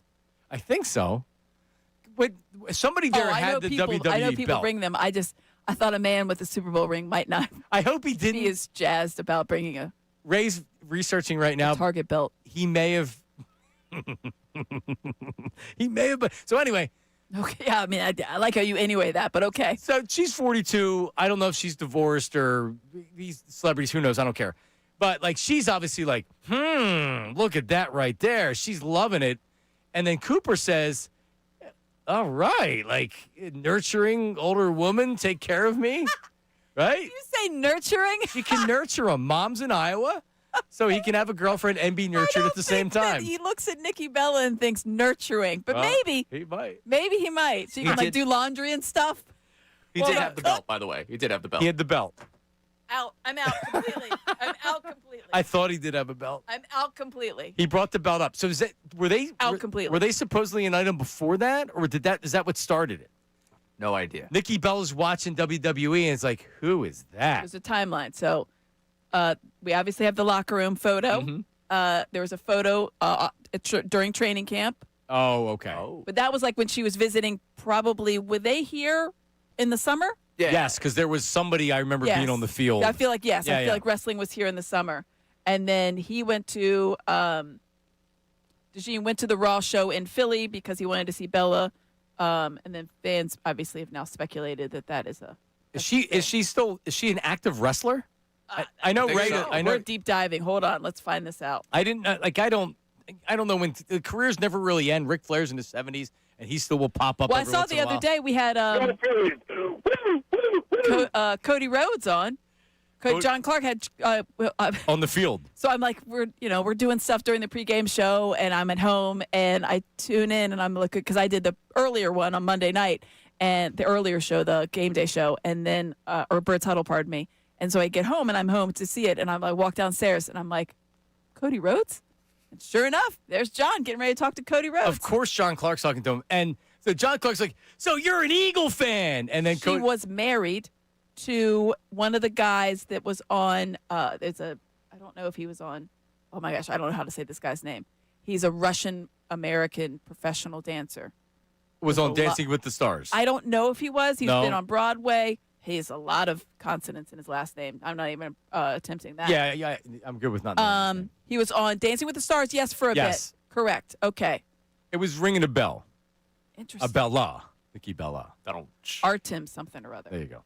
Anyway, well, so there you have it. What's a real This is But Cody Rhodes, fascinating. Cody Rhodes he's an Eagle fan because when there was WrestleMania, Mm-hmm. the Eagles won the Super Bowl or something like that. So that's why he like his explanation on being an Eagle fan and everything was like, all right, so you're not an Eagle fan, but you were in Philadelphia with WrestleMania, so you kind of adopted them for this interview, and you're standing in Lincoln Financial Field, which is fine. Don't get me wrong, but he's not bleeding for the team like Bradley Cooper Or like me. or like Ray, unless they're playing Jordan Love and the Packers. But he won't pay it off. I'm not going to abandon 25 years of Eagles fandom. Where does Bradley Cooper rank on your 0 to Mike Trout? Because I feel like he's less than Trout. A little bit. Trout's down there in the elements. But he's busier, and he's a movie star. Okay. I've seen He's Trout not in the elements. I've seen Trout at Sixers games. I think it's his brother, and I've been like, back when I thought I could get him on the radio, and I'm like, oh, he's never going on the radio, so I don't know what I'm trying. Like his brother's like. His brother's like, oh, yeah, hey, what's up, Mark? No, I listen to you. And it's like, oh, cool. Because they're sports fans, right? So they're turning on the radio stations and they listen. He's like, yeah. Like, here's my email. So I emailed him and he never got back to me. But Cooper's, I would say Cooper's as legit as. See, I think it's kind of. I can go sit with Mr. Laurie. I think it's late to the game. Like, hey, they started getting good and then you started seeing them. I don't know. I disagree. I did an interview with him once. So I didn't know this. Yeah, it was kind of like it was okay. It was right. No, I mean, listen, the interview was great. It was fascinating. It was when it was Silver Linings Playbook. But I remember we did like a 5 questions all about like the sports and the Eagles, and it was a little bit. Was he? But I get it. Like not everybody's as locked in all the time. He does have other stuff going on in his life, so I'm not gonna like. Ray, Amy casually drops the interview with Bradley Cooper on me right there. Was he cool? Yeah. I hear he's like really, really, for being a huge movie star. I mean, it was like you know how these junkets are, right? You give 3 minutes. Yeah, we got a little bit longer than that, but yeah, you don't get a whole lot of time. But he's a nice, normal guy. Yeah, I actually remember when it all went down because all the radio stations were down there trying to get. Go, it was at the link. You could go in and you got like your window because they were promoting Silver Linings Playbook and all the other stuff. But so we had like it was when we had DNL and we had these 5 questions that would rapid fire type of vibe, and they're obviously very, some of them are fun, but they're based in sports and Philadelphia sports. And you would say more than a casual fan, but not. Mike Trout's that's like, give me a ball, touchdown. Exactly. But I think Mike Trout grew up with that, and Bradley Cooper hasn't grown up with that. I mean, he grew up here, but then he left. Yes. Trout is like still here, and I think that's probably part of it. Yeah. And Trout's like just a different dude, right? Baseball players, he's sitting in his hotel room going through Twitter looking at what people are saying about the Eagles. He's got wants to chime in. Probably. But I think Cooper, I think he was a fan, and then when they won, and he became like a bigger star, obviously. And the owner says, "Come sit in my box." And it's like, well, now, and I do think he's much more locked in now than he was. This was over 10 years ago. Well, he's filming some movie in Thailand, and it's tough to stay on top of what's going on. He lives half the year in Europe or something. I don't know where he lives. All right. Well, and by the way, just saying, get back to the original conversation. I do think she's currently a professional wrestler. I think she's currently like wrestling. Yeah, it's kind of like the mafia. Once you get in, unless you're incarcerated or you snitch, it's tough to get out. That's rough. All right, so Dory Jackson. Back to the original comment, right? Let's bring it back to Dory Jackson. He's been pretty good early in the season. My initial reaction was, oh, this isn't going to work out for Dory Jackson. He sucks. But like, I mean, honestly, Ray, I hate to take some credit here, but kind of like the standing ovation with Trey Turner when we started the Dory Jackson fan club with me as the president. The play picked up. It was good, but it picked up. Yeah, it's picked up. I remember doing the reaction show with Amy the day after Eagles Cowboys, and we were sitting here like we read Dory Jackson's name way too much on our television screen. And since then, he's slowly gotten better. I love the best thing about that entire cut from Vic Fangio is he says, I've been rooting for him the entire season. He likes him. Which infers a world in which Vic Fangio is rooting against players on his own team. I've been rooting for him. I've been rooting. If you have to clarify you're rooting for players on your team, I think, that would mean that you are rooting against other guys on It your does team. not mean Last that. year, it doesn't. It obviously doesn't, but the way he says it does give you kind of He like might have been rooting against Bryce Huff. why would you be rooting for this guy as compared to anyone else? He was rooting that CJGJ got released, which I'm sure. I think it's more of like surprising of like, oh, this guy, I'm rooting for you. Because he doesn't have, you know who he doesn't have to root for? It's Quinyon Mitchell. No. That guy doesn't, because it's already done. He's rooting that he plays well enough to keep him It's on like, the team. I hope playing. you do Yeah. well. I'm cheering you on. It's a big question mark for me. Yep. That's what that is. Ray, I'm wondering if there's a multi-year extension on the way for Dory Jackson. Oh. Especially if we have the fan club. Oh, you've gone a little bit too far. Yeah. I will step outside the club. I'll take a heater outside right now and let you get to your business in the club of a multi-year extension. Speaking of heater, what the hell happened to the temperature in this room? Jesus God. Did Ricky come in here and turn up the... Ricky was by the door. He might have turned it up. It's got ungodly hot now in here. We'll have to change it. All right, coming up, we got some phone calls, 610-632-0975. Into the Commanders game. They've ruled out a key player for Saturday. Is there anyone that imagines the Eagles losing? No. We'll discuss it coming up next. Middays with Marks, 97.5 The Fanatic. Philadelphia is a sport.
right, we're back middays with Marks.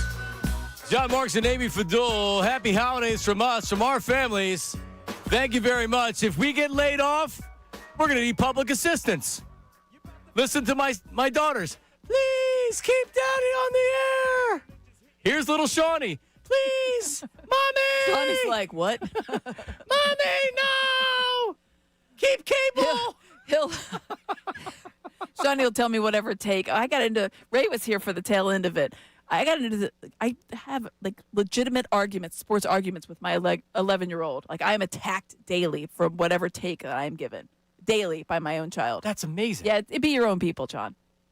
Is he a takesman? No, but it's just whatever my takes are, just incorrect. He disagrees. Like, so give me an have, example. LeBron James versus Michael Jordan. Most people that are Shawnee's age are going to go with LeBron James, right, just because that's who they grew up watching. I am in the LeBron James camp. Wow. That surprises a lot of people. Mark Jackson, who I work with all the time, is in the LeBron James camp. That fires up Sean. He takes after his father. He's in the Michael Jordan camp. Fine. Most people are probably in the Jim Lynam camp of like both. The answer is yes. Whatever. Right. And then so he goes on. He gives the tried and true stats of how many finals LeBron has lost versus how many finals Michael has lost. It's not the greatest of all time as far as longevity and blah, blah, blah. It's that kind of stuff. All right, Ray, next time Amy's on, set aside a segment. Shawnee against Mom. It's we have one on this one. The most recent one was Aaron Rodgers being the best quarterback in Pittsburgh Steelers franchise history. Wow, that's a take. Because of the all-encompassing Aaron Rodgers. It's not what he did in Pittsburgh. It's everywhere. He won there 1 year for That's 1 amazing. year. He is the best quarterback to ever suit up for the Steelers. Yes. He is not the best quarterback in Steelers franchise history. There you go, Ray. Wait, this was a good debate. What, was it Tuesday night? Tuesday night. Yeah. During a Flyers game, that was a good thing to kick around. You were working Tuesday night. Yeah. All right. Yeah, we got a nice heated So it was like, because it was like, would you rather have been Roethlisberger as the greatest or? So I will say this, that with the LeBron conversation, that I'm obviously like I'm a Jordan guy. I grew up with Jordan. Yeah. He's the truest example of a winner. But what LeBron has done with his career, when Jordan was in his 40s, as he should be, he wasn't nearly the same player. And LeBron's not the same player that he is like this year. But no one has had that career that LeBron James did.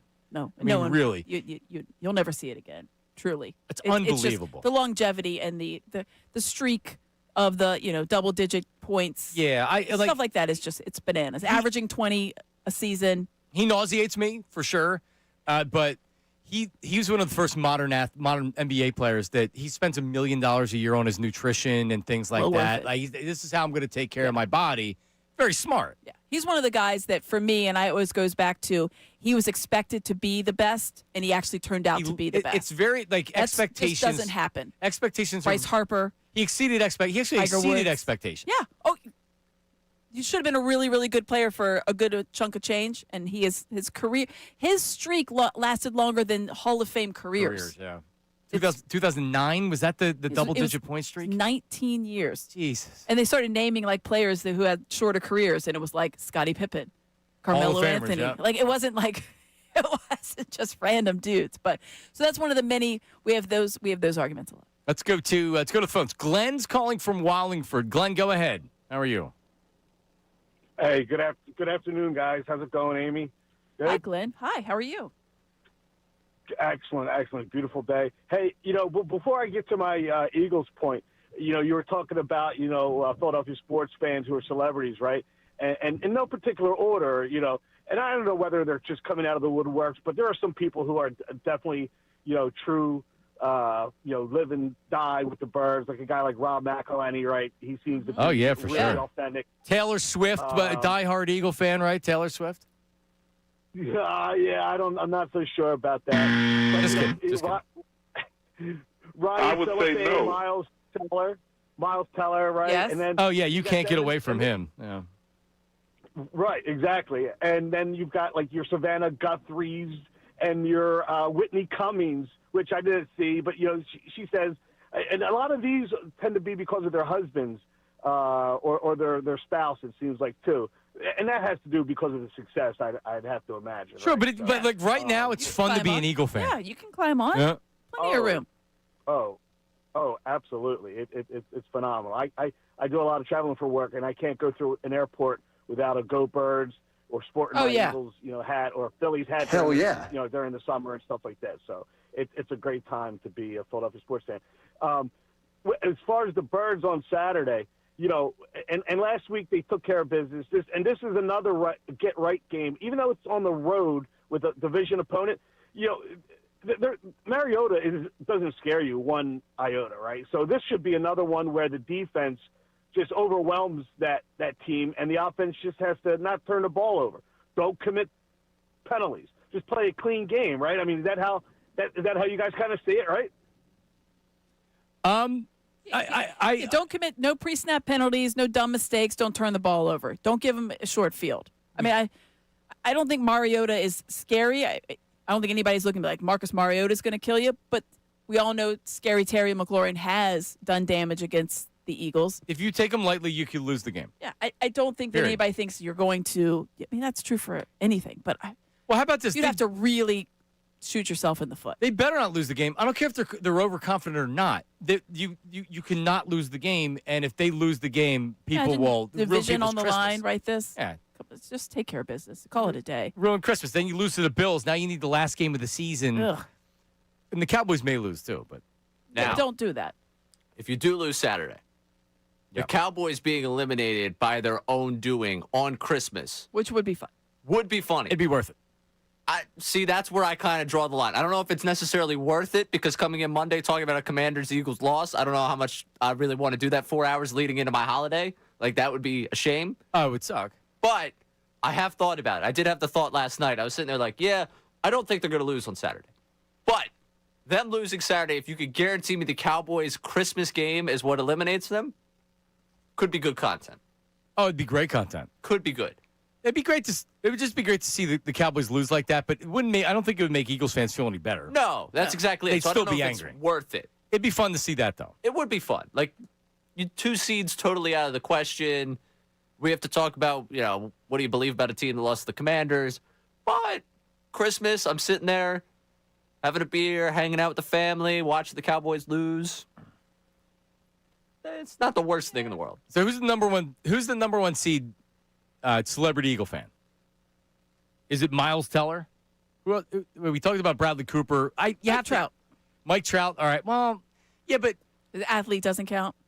It counts, but if it's LeBron, it's different than Mike Trout. Even though Mike Trout's a Hall of Famer, and he was at one point one of the best baseball players ever. Bradley Cooper has to be the one seed. Yeah, he's a movie star. Okay, yeah, there you go. He's got the movie. He's got the commercial now. He's in the owner's box. The commercial now. Let's keep Trout separate because he's Trout. An athlete. Yes, he's an athlete. Okay. So this is just like an actor, musician type of vibe. Morris Chestnut, who's not even from Philly, is a huge Eagles fan.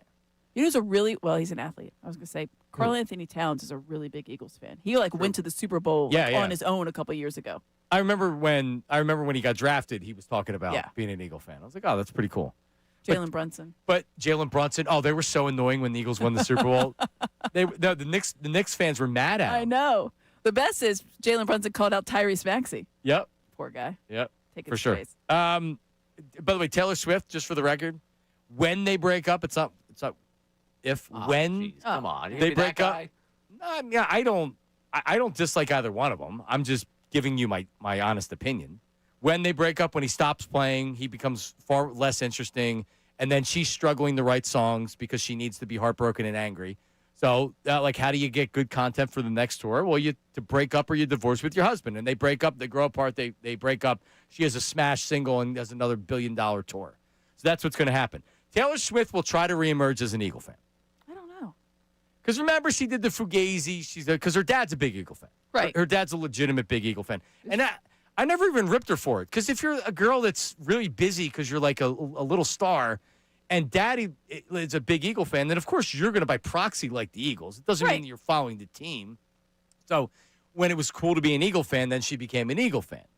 But then when you start dating another player, you're going to be a fan of that team. Of course you are. Yeah. But did you notice that she hasn't been on TV a lot this year? That is by design. I have not. So she knows where she can sit to where the cameras aren't going to bother her. Mm-hmm. She's been going to the same amount of games. Oh. She's just not seen on camera.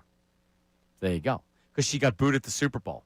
and she's very conscious of what people think about her. Remember, she got booed. They went to Taylor Swift, and because all Eagles fans were there, they're mad. Well, they're just mad because they think that she should have been a Correct. diehard Eagles fan. Correct. Even can you imagine the scenario if it was reversed and there was somebody that was from Kansas City and she was dating Jalen Hurts, and she became the biggest Eagle fan ever?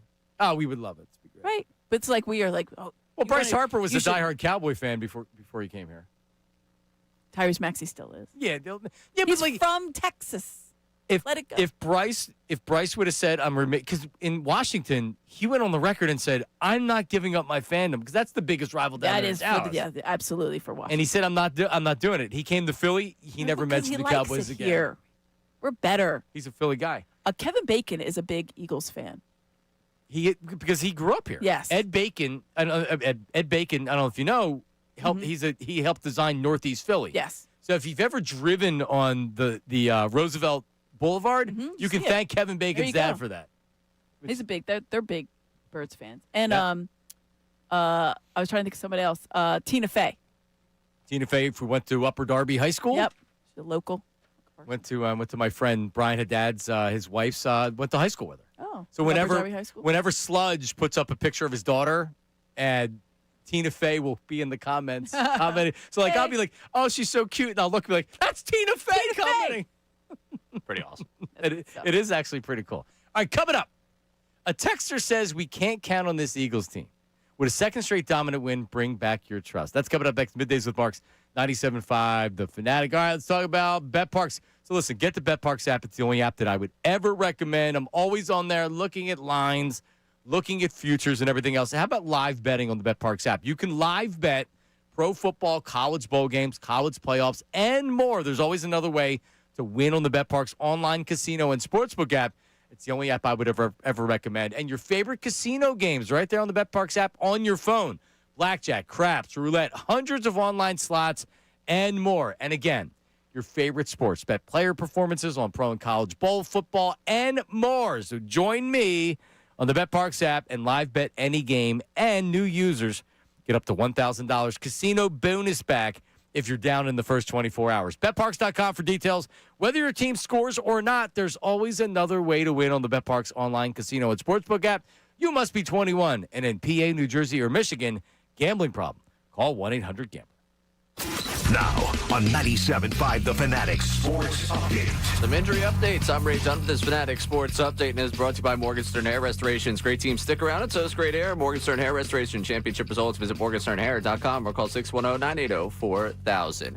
We got some updates ahead of Eagles Commanders on Saturday at 5 o'clock down in Landover, Maryland. As for the injury report today at practice for the Birds, still no Jalen Carter, no Lane Johnson, but Landon Dickerson and Fred Johnson getting back to action. Saquon Barkley was a full participant yesterday after concern that he was listed as DMP on Tuesday with a stinger. And on the Commander side of things, Laremy Tunsil is out for Saturday's game, so they'll be without the offensive tackle Tunsil in that one. The Eagles offense looking to build off a performance against the Raiders, in which they looked pretty good. Here is Kevin Patullo addressing that yesterday. We got to keep pushing through and building on what we've done throughout these previous weeks. So if you can continue to grow throughout the end of the year, who knows what can happen. So that's where we're at right now, and we just got to keep pushing the envelope to see what we continue to improve on and see where this thing goes. Phillies trying to improve upon the roster. They signed right-handed pitcher Brad Keller yesterday. 2.07 ERA with the Cubs over 68 games last year. It's a 2-year, $22 million contract. Flyers and Buffaloes tonight to face the Sabres. You can listen to live coverage beginning at 7 o'clock right here on The Fanatic. This update's also brought to you by Super Sure. Do you own a small business? You need to hear this. The seismic shift is coming. It's time to get Super Sure. Not kind of sure, not pretty sure, but Super Sure. Coming soon. I'm Ray Dunn on your home for the Sixers, Flyers, and the best Birds Talk, 97.5 The Fanatic.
John Marks, 97.5 The Fanatic.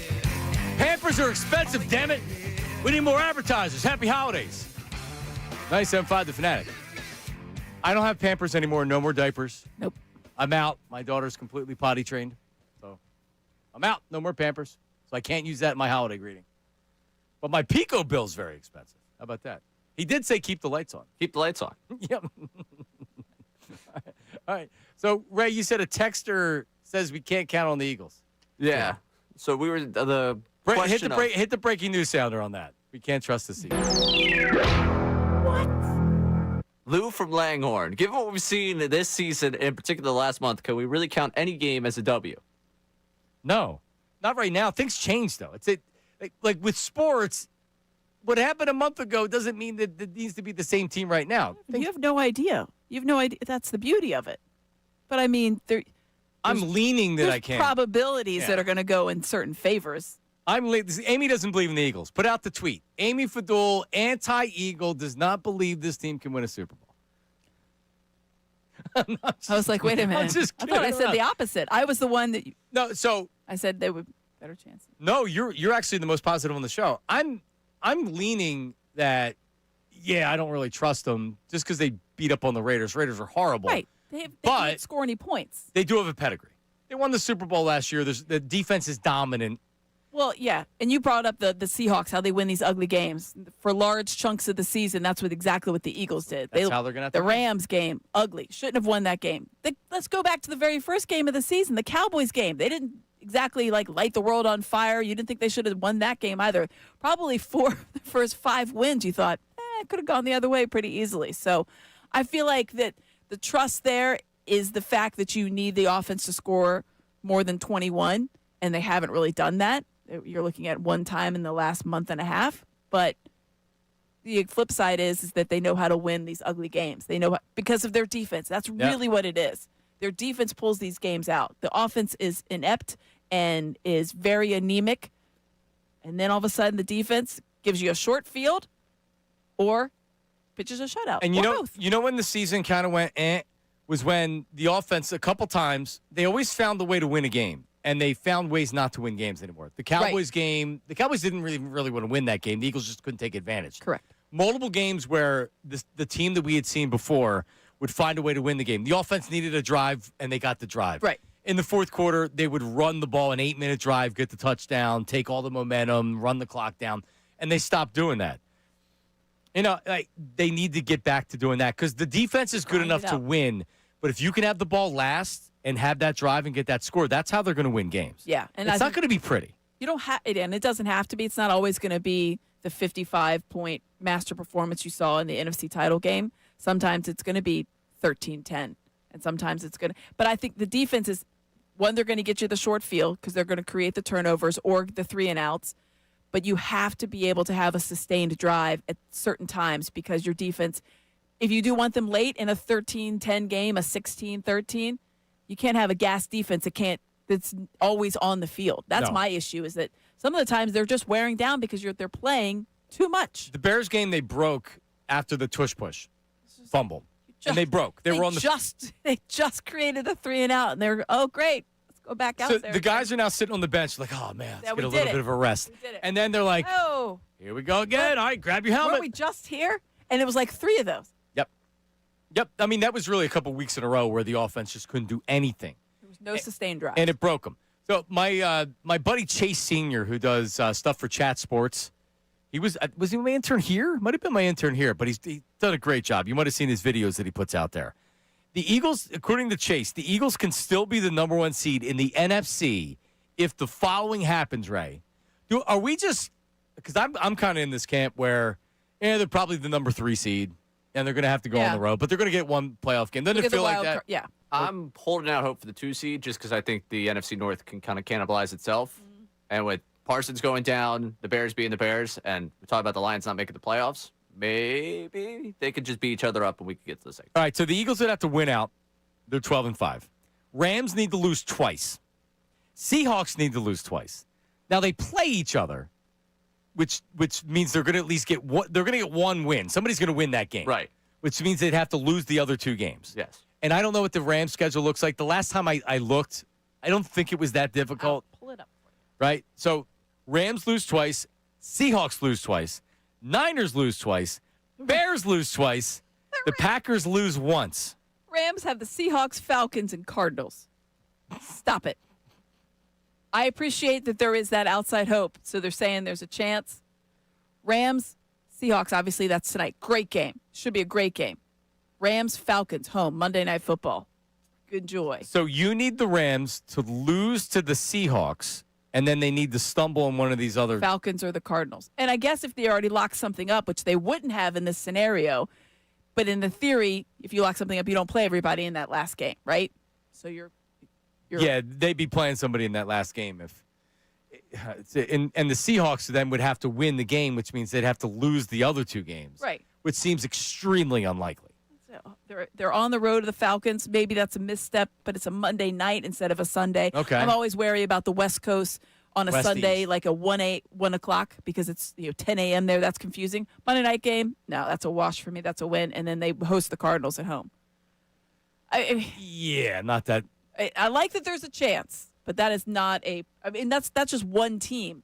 I don't even know what the other teams are. What were some of the other teams? Had So to you're lose twice. The Packers had to lose twice. So your Packers just has to lose once. Oh. So you're telling me there's a So chance. you're saying there's a chance. The Niners, because then. And the Seahawks have to lose twice, and the Niners have to lose twice. Right, because the Niners have a really good record. Yes, So they they do. still have an outside shot to win the division. Not likely, but they still have an outside shot to win the division. All right, YouTube chat recap and a lot of other nonsense to get off our plate. That's coming up next. Middays with Marks on 97.5 The Fanatic. The Dunks. BJ.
All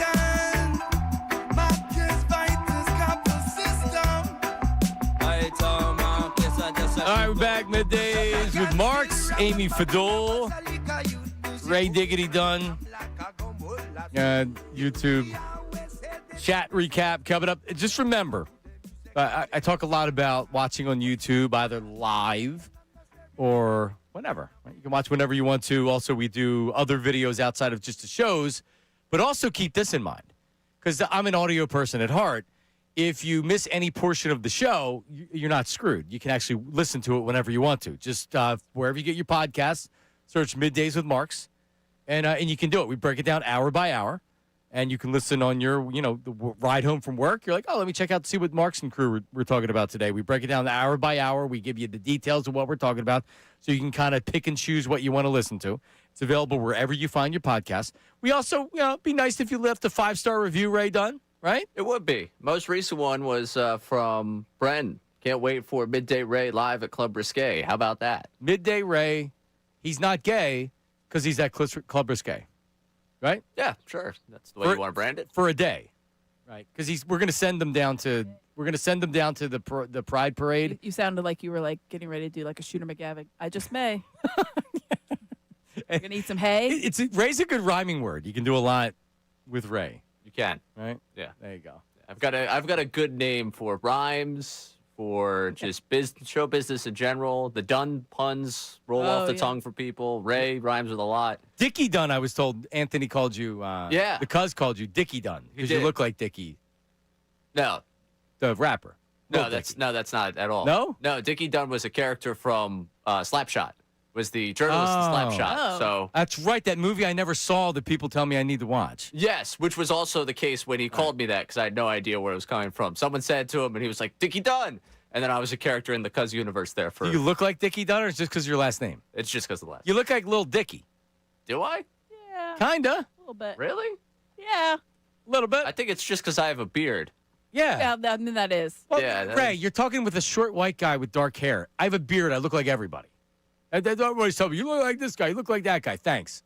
Yeah, I just don't think I could before. get confused with the head of hair that Lil Dicky has. I don't think anyone walks down the street like, oh my gosh, is that Lil Dicky? Yeah, you do not look like Dickie Dunn, that's for sure. No. But it was a good nickname there. But if you grew your hair out, did you watch the Little Dicky show? No. I tried. Did you? That's not our Amy generation. immediately threw that one down. No shot. No, I tried, and it was like my wife was less interested than me, and I wasn't really all that interested. Yeah, you don't look like Little Dicky. You just have a. Does your hair get curly like that though? No. No. Oh, then no. It's just Okay. no. I mean, I was gonna try and entertain it for you. There's just no shot. The two of us look similar. Okay. All right. Let's get to the YouTube chat recap. It's time for the YouTube chat recap. How about filling us in? Let me tell you something else, man. Watch us live on YouTube every single weekday. I can't lie. Let me tell you something. It's the Middays with Marks YouTube chat recap. Hit me. I agree with Johnny Marks. It's best to part with a star wide receiver who brings some drama 1 year too early than 1 year too late. I love AJ, but there are times when a move makes sense for both sides. Yeah. Chris in South Carolina. Yeah, I mean, I would have a conversation with him and say, AJ. It has to be a consideration at some point. It's definitely a consideration. AJ, are you happy? You seem like maybe you're not happy in this current So what situation. Can we do? Right? I mean, would you rather be somewhere else? Right. Let's work on that. And it would.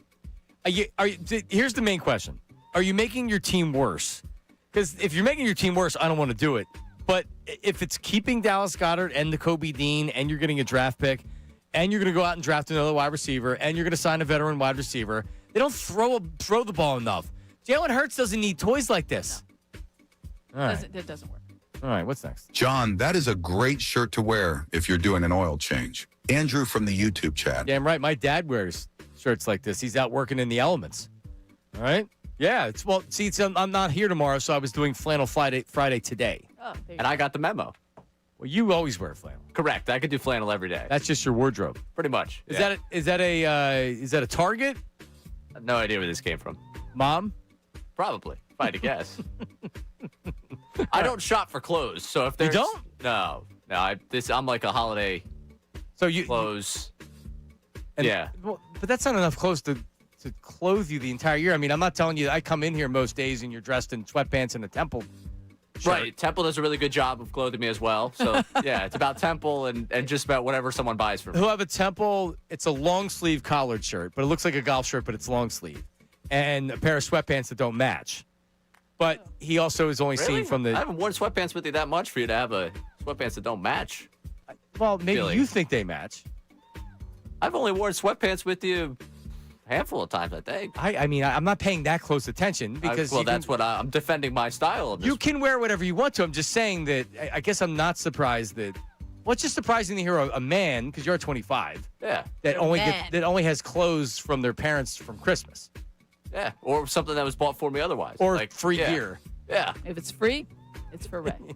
You think I got a lot of disposable income. I really don't. So that's also the other thing. It's No, expensive to clothes shop. Yeah, but when I didn't have money, I also bought clothes. I'd rather go out and You have more. You have different experience. priorities than me. Yeah, Yes, you have that's what I'm different saying. priorities. All right, what's next? Andrew Painter is a 100% complete bust. They should have traded him earlier this year. He'll be a future bullpen arm at best. Marv from the YouTube chat. Oh, Marv. Oh, Marv. I mean, A bust would never have ever pitched in the majors. You might be right. You can't say that. You have no idea. No, you don't. What were his stats in the majors last year? Oh, wait. Yeah, he was. But you know what? From what I can remember watching baseball, Cole Hamels came up through the minors like a rocket. You knew he was going to be good. He dominated at every level. Aaron Nola he was a college pitcher, so they were ready. Every level he went to, he dominated. Andrew Painter did the same thing until he got injured, right. And then for the first time in his career, he struggled last year at AAA.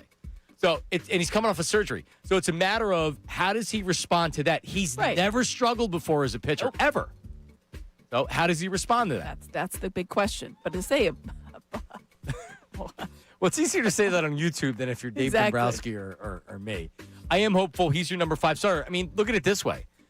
If he's good, now you're saying, all right, now we know what this rotation looks like. You have Chris Sanchez, you have Zach Wheeler going past this year. Now you can almost, like Luzardo's going to need a new contract. Are you going to bring back Luzardo? If Aaron Nola sucks, it's good. I mean, he's making $24 million a year. I don't know. What's next? Ray says, you too, when the waiter says, enjoy your meal. If Bayless... enjoy your meal. You too. Oh, what a great line. What a great line. Do you do that, Ray? No. I've done stuff like that you've done it before. before. I've done stuff like that before. I'm not a frequent violator of that one. The worst, I think, for me is when I'm going to check in at the flight. That's the one place where I'll screw it up. But they have a nice flight, and they're just You scanning too. my You ticket. too. I'm like, oh, you too. Oh, you're staying right here. You're staying right here. You're Checking not going the next anywhere. flight. Yeah. Right, you're stuck in this horrible job where you're going to see me. You're going to get angry people when the flight's delayed. Yeah. Yep. Oh, Not for your sure. fault, but it's somehow all your you. fault. Yep. It's all your fault. All right, what's next? I think both the Seahawks and Rams present trouble in the form of D-lines that could dominate our O-line. Phil from the YouTube chat. Yeah. That Seattle game worries me just because the dumb Eagles fans like me will be like, oh, they're not losing that game. They're not losing to Sam Darnold. I don't care about the 12th man. Screw the 12th man. They're not losing. And it's not an easy place to play. They play ugly, and they put Grind it pressure out. on. They put pressure on you, and Put pressure on the quarterback. Yep. Force him into some bad decisions or some questionable decisions. Yeah. Yeah, that kind of pressure up front would be problematic. And on the back end, too. The big news of the day, it's not really big news, but Jeff Passan came out and more or less said that Matt Strom is the best lefty reliever. Super available. Available, yeah. In other words, like, hey, who wants him? He's not on the discount rack, but he can be had. It's regular price. It's not a discount price. So I was thinking about this. When they acquired Amundo Sosa, right, they traded – do you remember who they traded, Ray? Joe Romero. Who I loved at the time. You love the Red Bull Crusher. He was a starter in Double-A, and then he had a year where he got injured and he wasn't very good. They converted him to a reliever, and he was really good. And he's actually been good. He's been good for – I think – He's solid for them. Is he with St. Louis still? Yeah, I think so. He had an injury, but he's been good. And I love Amundo Sosa. He's great. He can play everywhere. He's got some pop in his bat. Are you going to have to maybe do that a better player for Strom? 'Cause a team's not going to trade you. What's a team going to trade you for a lefty reliever? And I don't think the Phillies looking for prospects, maybe. But they also can't take salary back. Yeah, I would think that they would be able to. You're looking for a position player that can help you. That doesn't make a lot of money. Correct. And maybe they have an abundance of at that position. That's what I'm saying. Like, you need to find the team where it matches what you're looking for. Yeah, they have like an extra middle infielder that you can pop in somewhere. Otherwise, you're getting a prospect, which I'm fine with, but it's hard to take Strom away when you know he can help the team. This is a financial decision. They have to move him, at least according to what we were thinking, to be able to have their roster this year. And Bader is not coming back. I know a lot of people are really still like, well, yeah, but he's not signed yet, and we can bring him back. Bader is not coming back. Obviously, they're saving money for Bichette. Right, Bo Bichette. Exactly. Yeah. I've seen a lot of that. And Bregman. Right, Bregman is also a chance at third base. Yeah. Right, yeah. Yeah, I've inserted myself into some social media comments saying, hey, like, I understand what you're saying, but they're not signing Bregman. Like, not happening. They're not getting Bo Bichette. But I can solve all the problems. That dummy Dave Dombrowski. Sign Bregman and trade Bohm. Okay. Yeah. Because when you play the show, you don't have Middleton saying, I can't afford that to you. Right. Right. Yeah, they're going to spend over $300 million. The Phillies this is New York. To do it. Yep. That ship is going to sail. Sure is. It's going to look a lot different. Before we get out of here, happy birthday. Happy birthday. It's tomorrow, and I don't normally ever say on the air that's my birthday, but Salciunas, we have the same birthday. Andrew's birthday is tomorrow, too. So, yeah, we're going to New York, and then literally, like, the worst weather possible is happening. It's going to pour tonight into tomorrow. And then you know how you have those systems where it's like, oh, it stopped raining.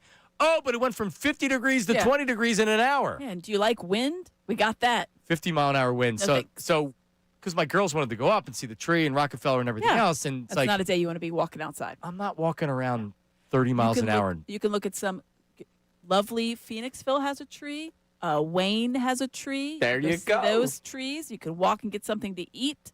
Phoenixville, that's a 10-minute drive. We were obviously taking them out of school, and I'm like, now you're going to school. Like, you're not having the day off. And they were actually okay with it because they were missing holiday type parties and stuff. Okay. Yeah. That's smart. Use the day off later. Yeah. Exactly. Hey, you bank it and you use it later. We'll try to go up. It's a PTO day for the girls. Yeah. They do have unlimited PTO apparently. The kids. Huh. Oh, the kids take off school all the time. All the time. I'm not saying our kids do that, but all the time. It's just like, oh yeah, they took them here, they took them there. It's like, you do hear about that. Yeah. It's odd to me. It's before you didn't tell anybody if you were taking them out to go to Sky Zone or something like that. Now it's just like, nah, I took them to go to I needed a day. To Urban Air. We just wanted to go to Urban Air. It's like you took them out of school to Urban Air. That's Ray's generation. Not my generation. Happened after me. Back when I went to Springford, we went every single day. Guys are coming up next. Everybody have a wonderful holiday. Amy, I'll see everybody next week. But See you next week. Am I going to see you next week? I don't know. All right. Well, but if not. Merry Christmas. Happy holidays. Here comes Ricky Bo. Ms. Amy Fadul. We'll talk to you tomorrow. See you.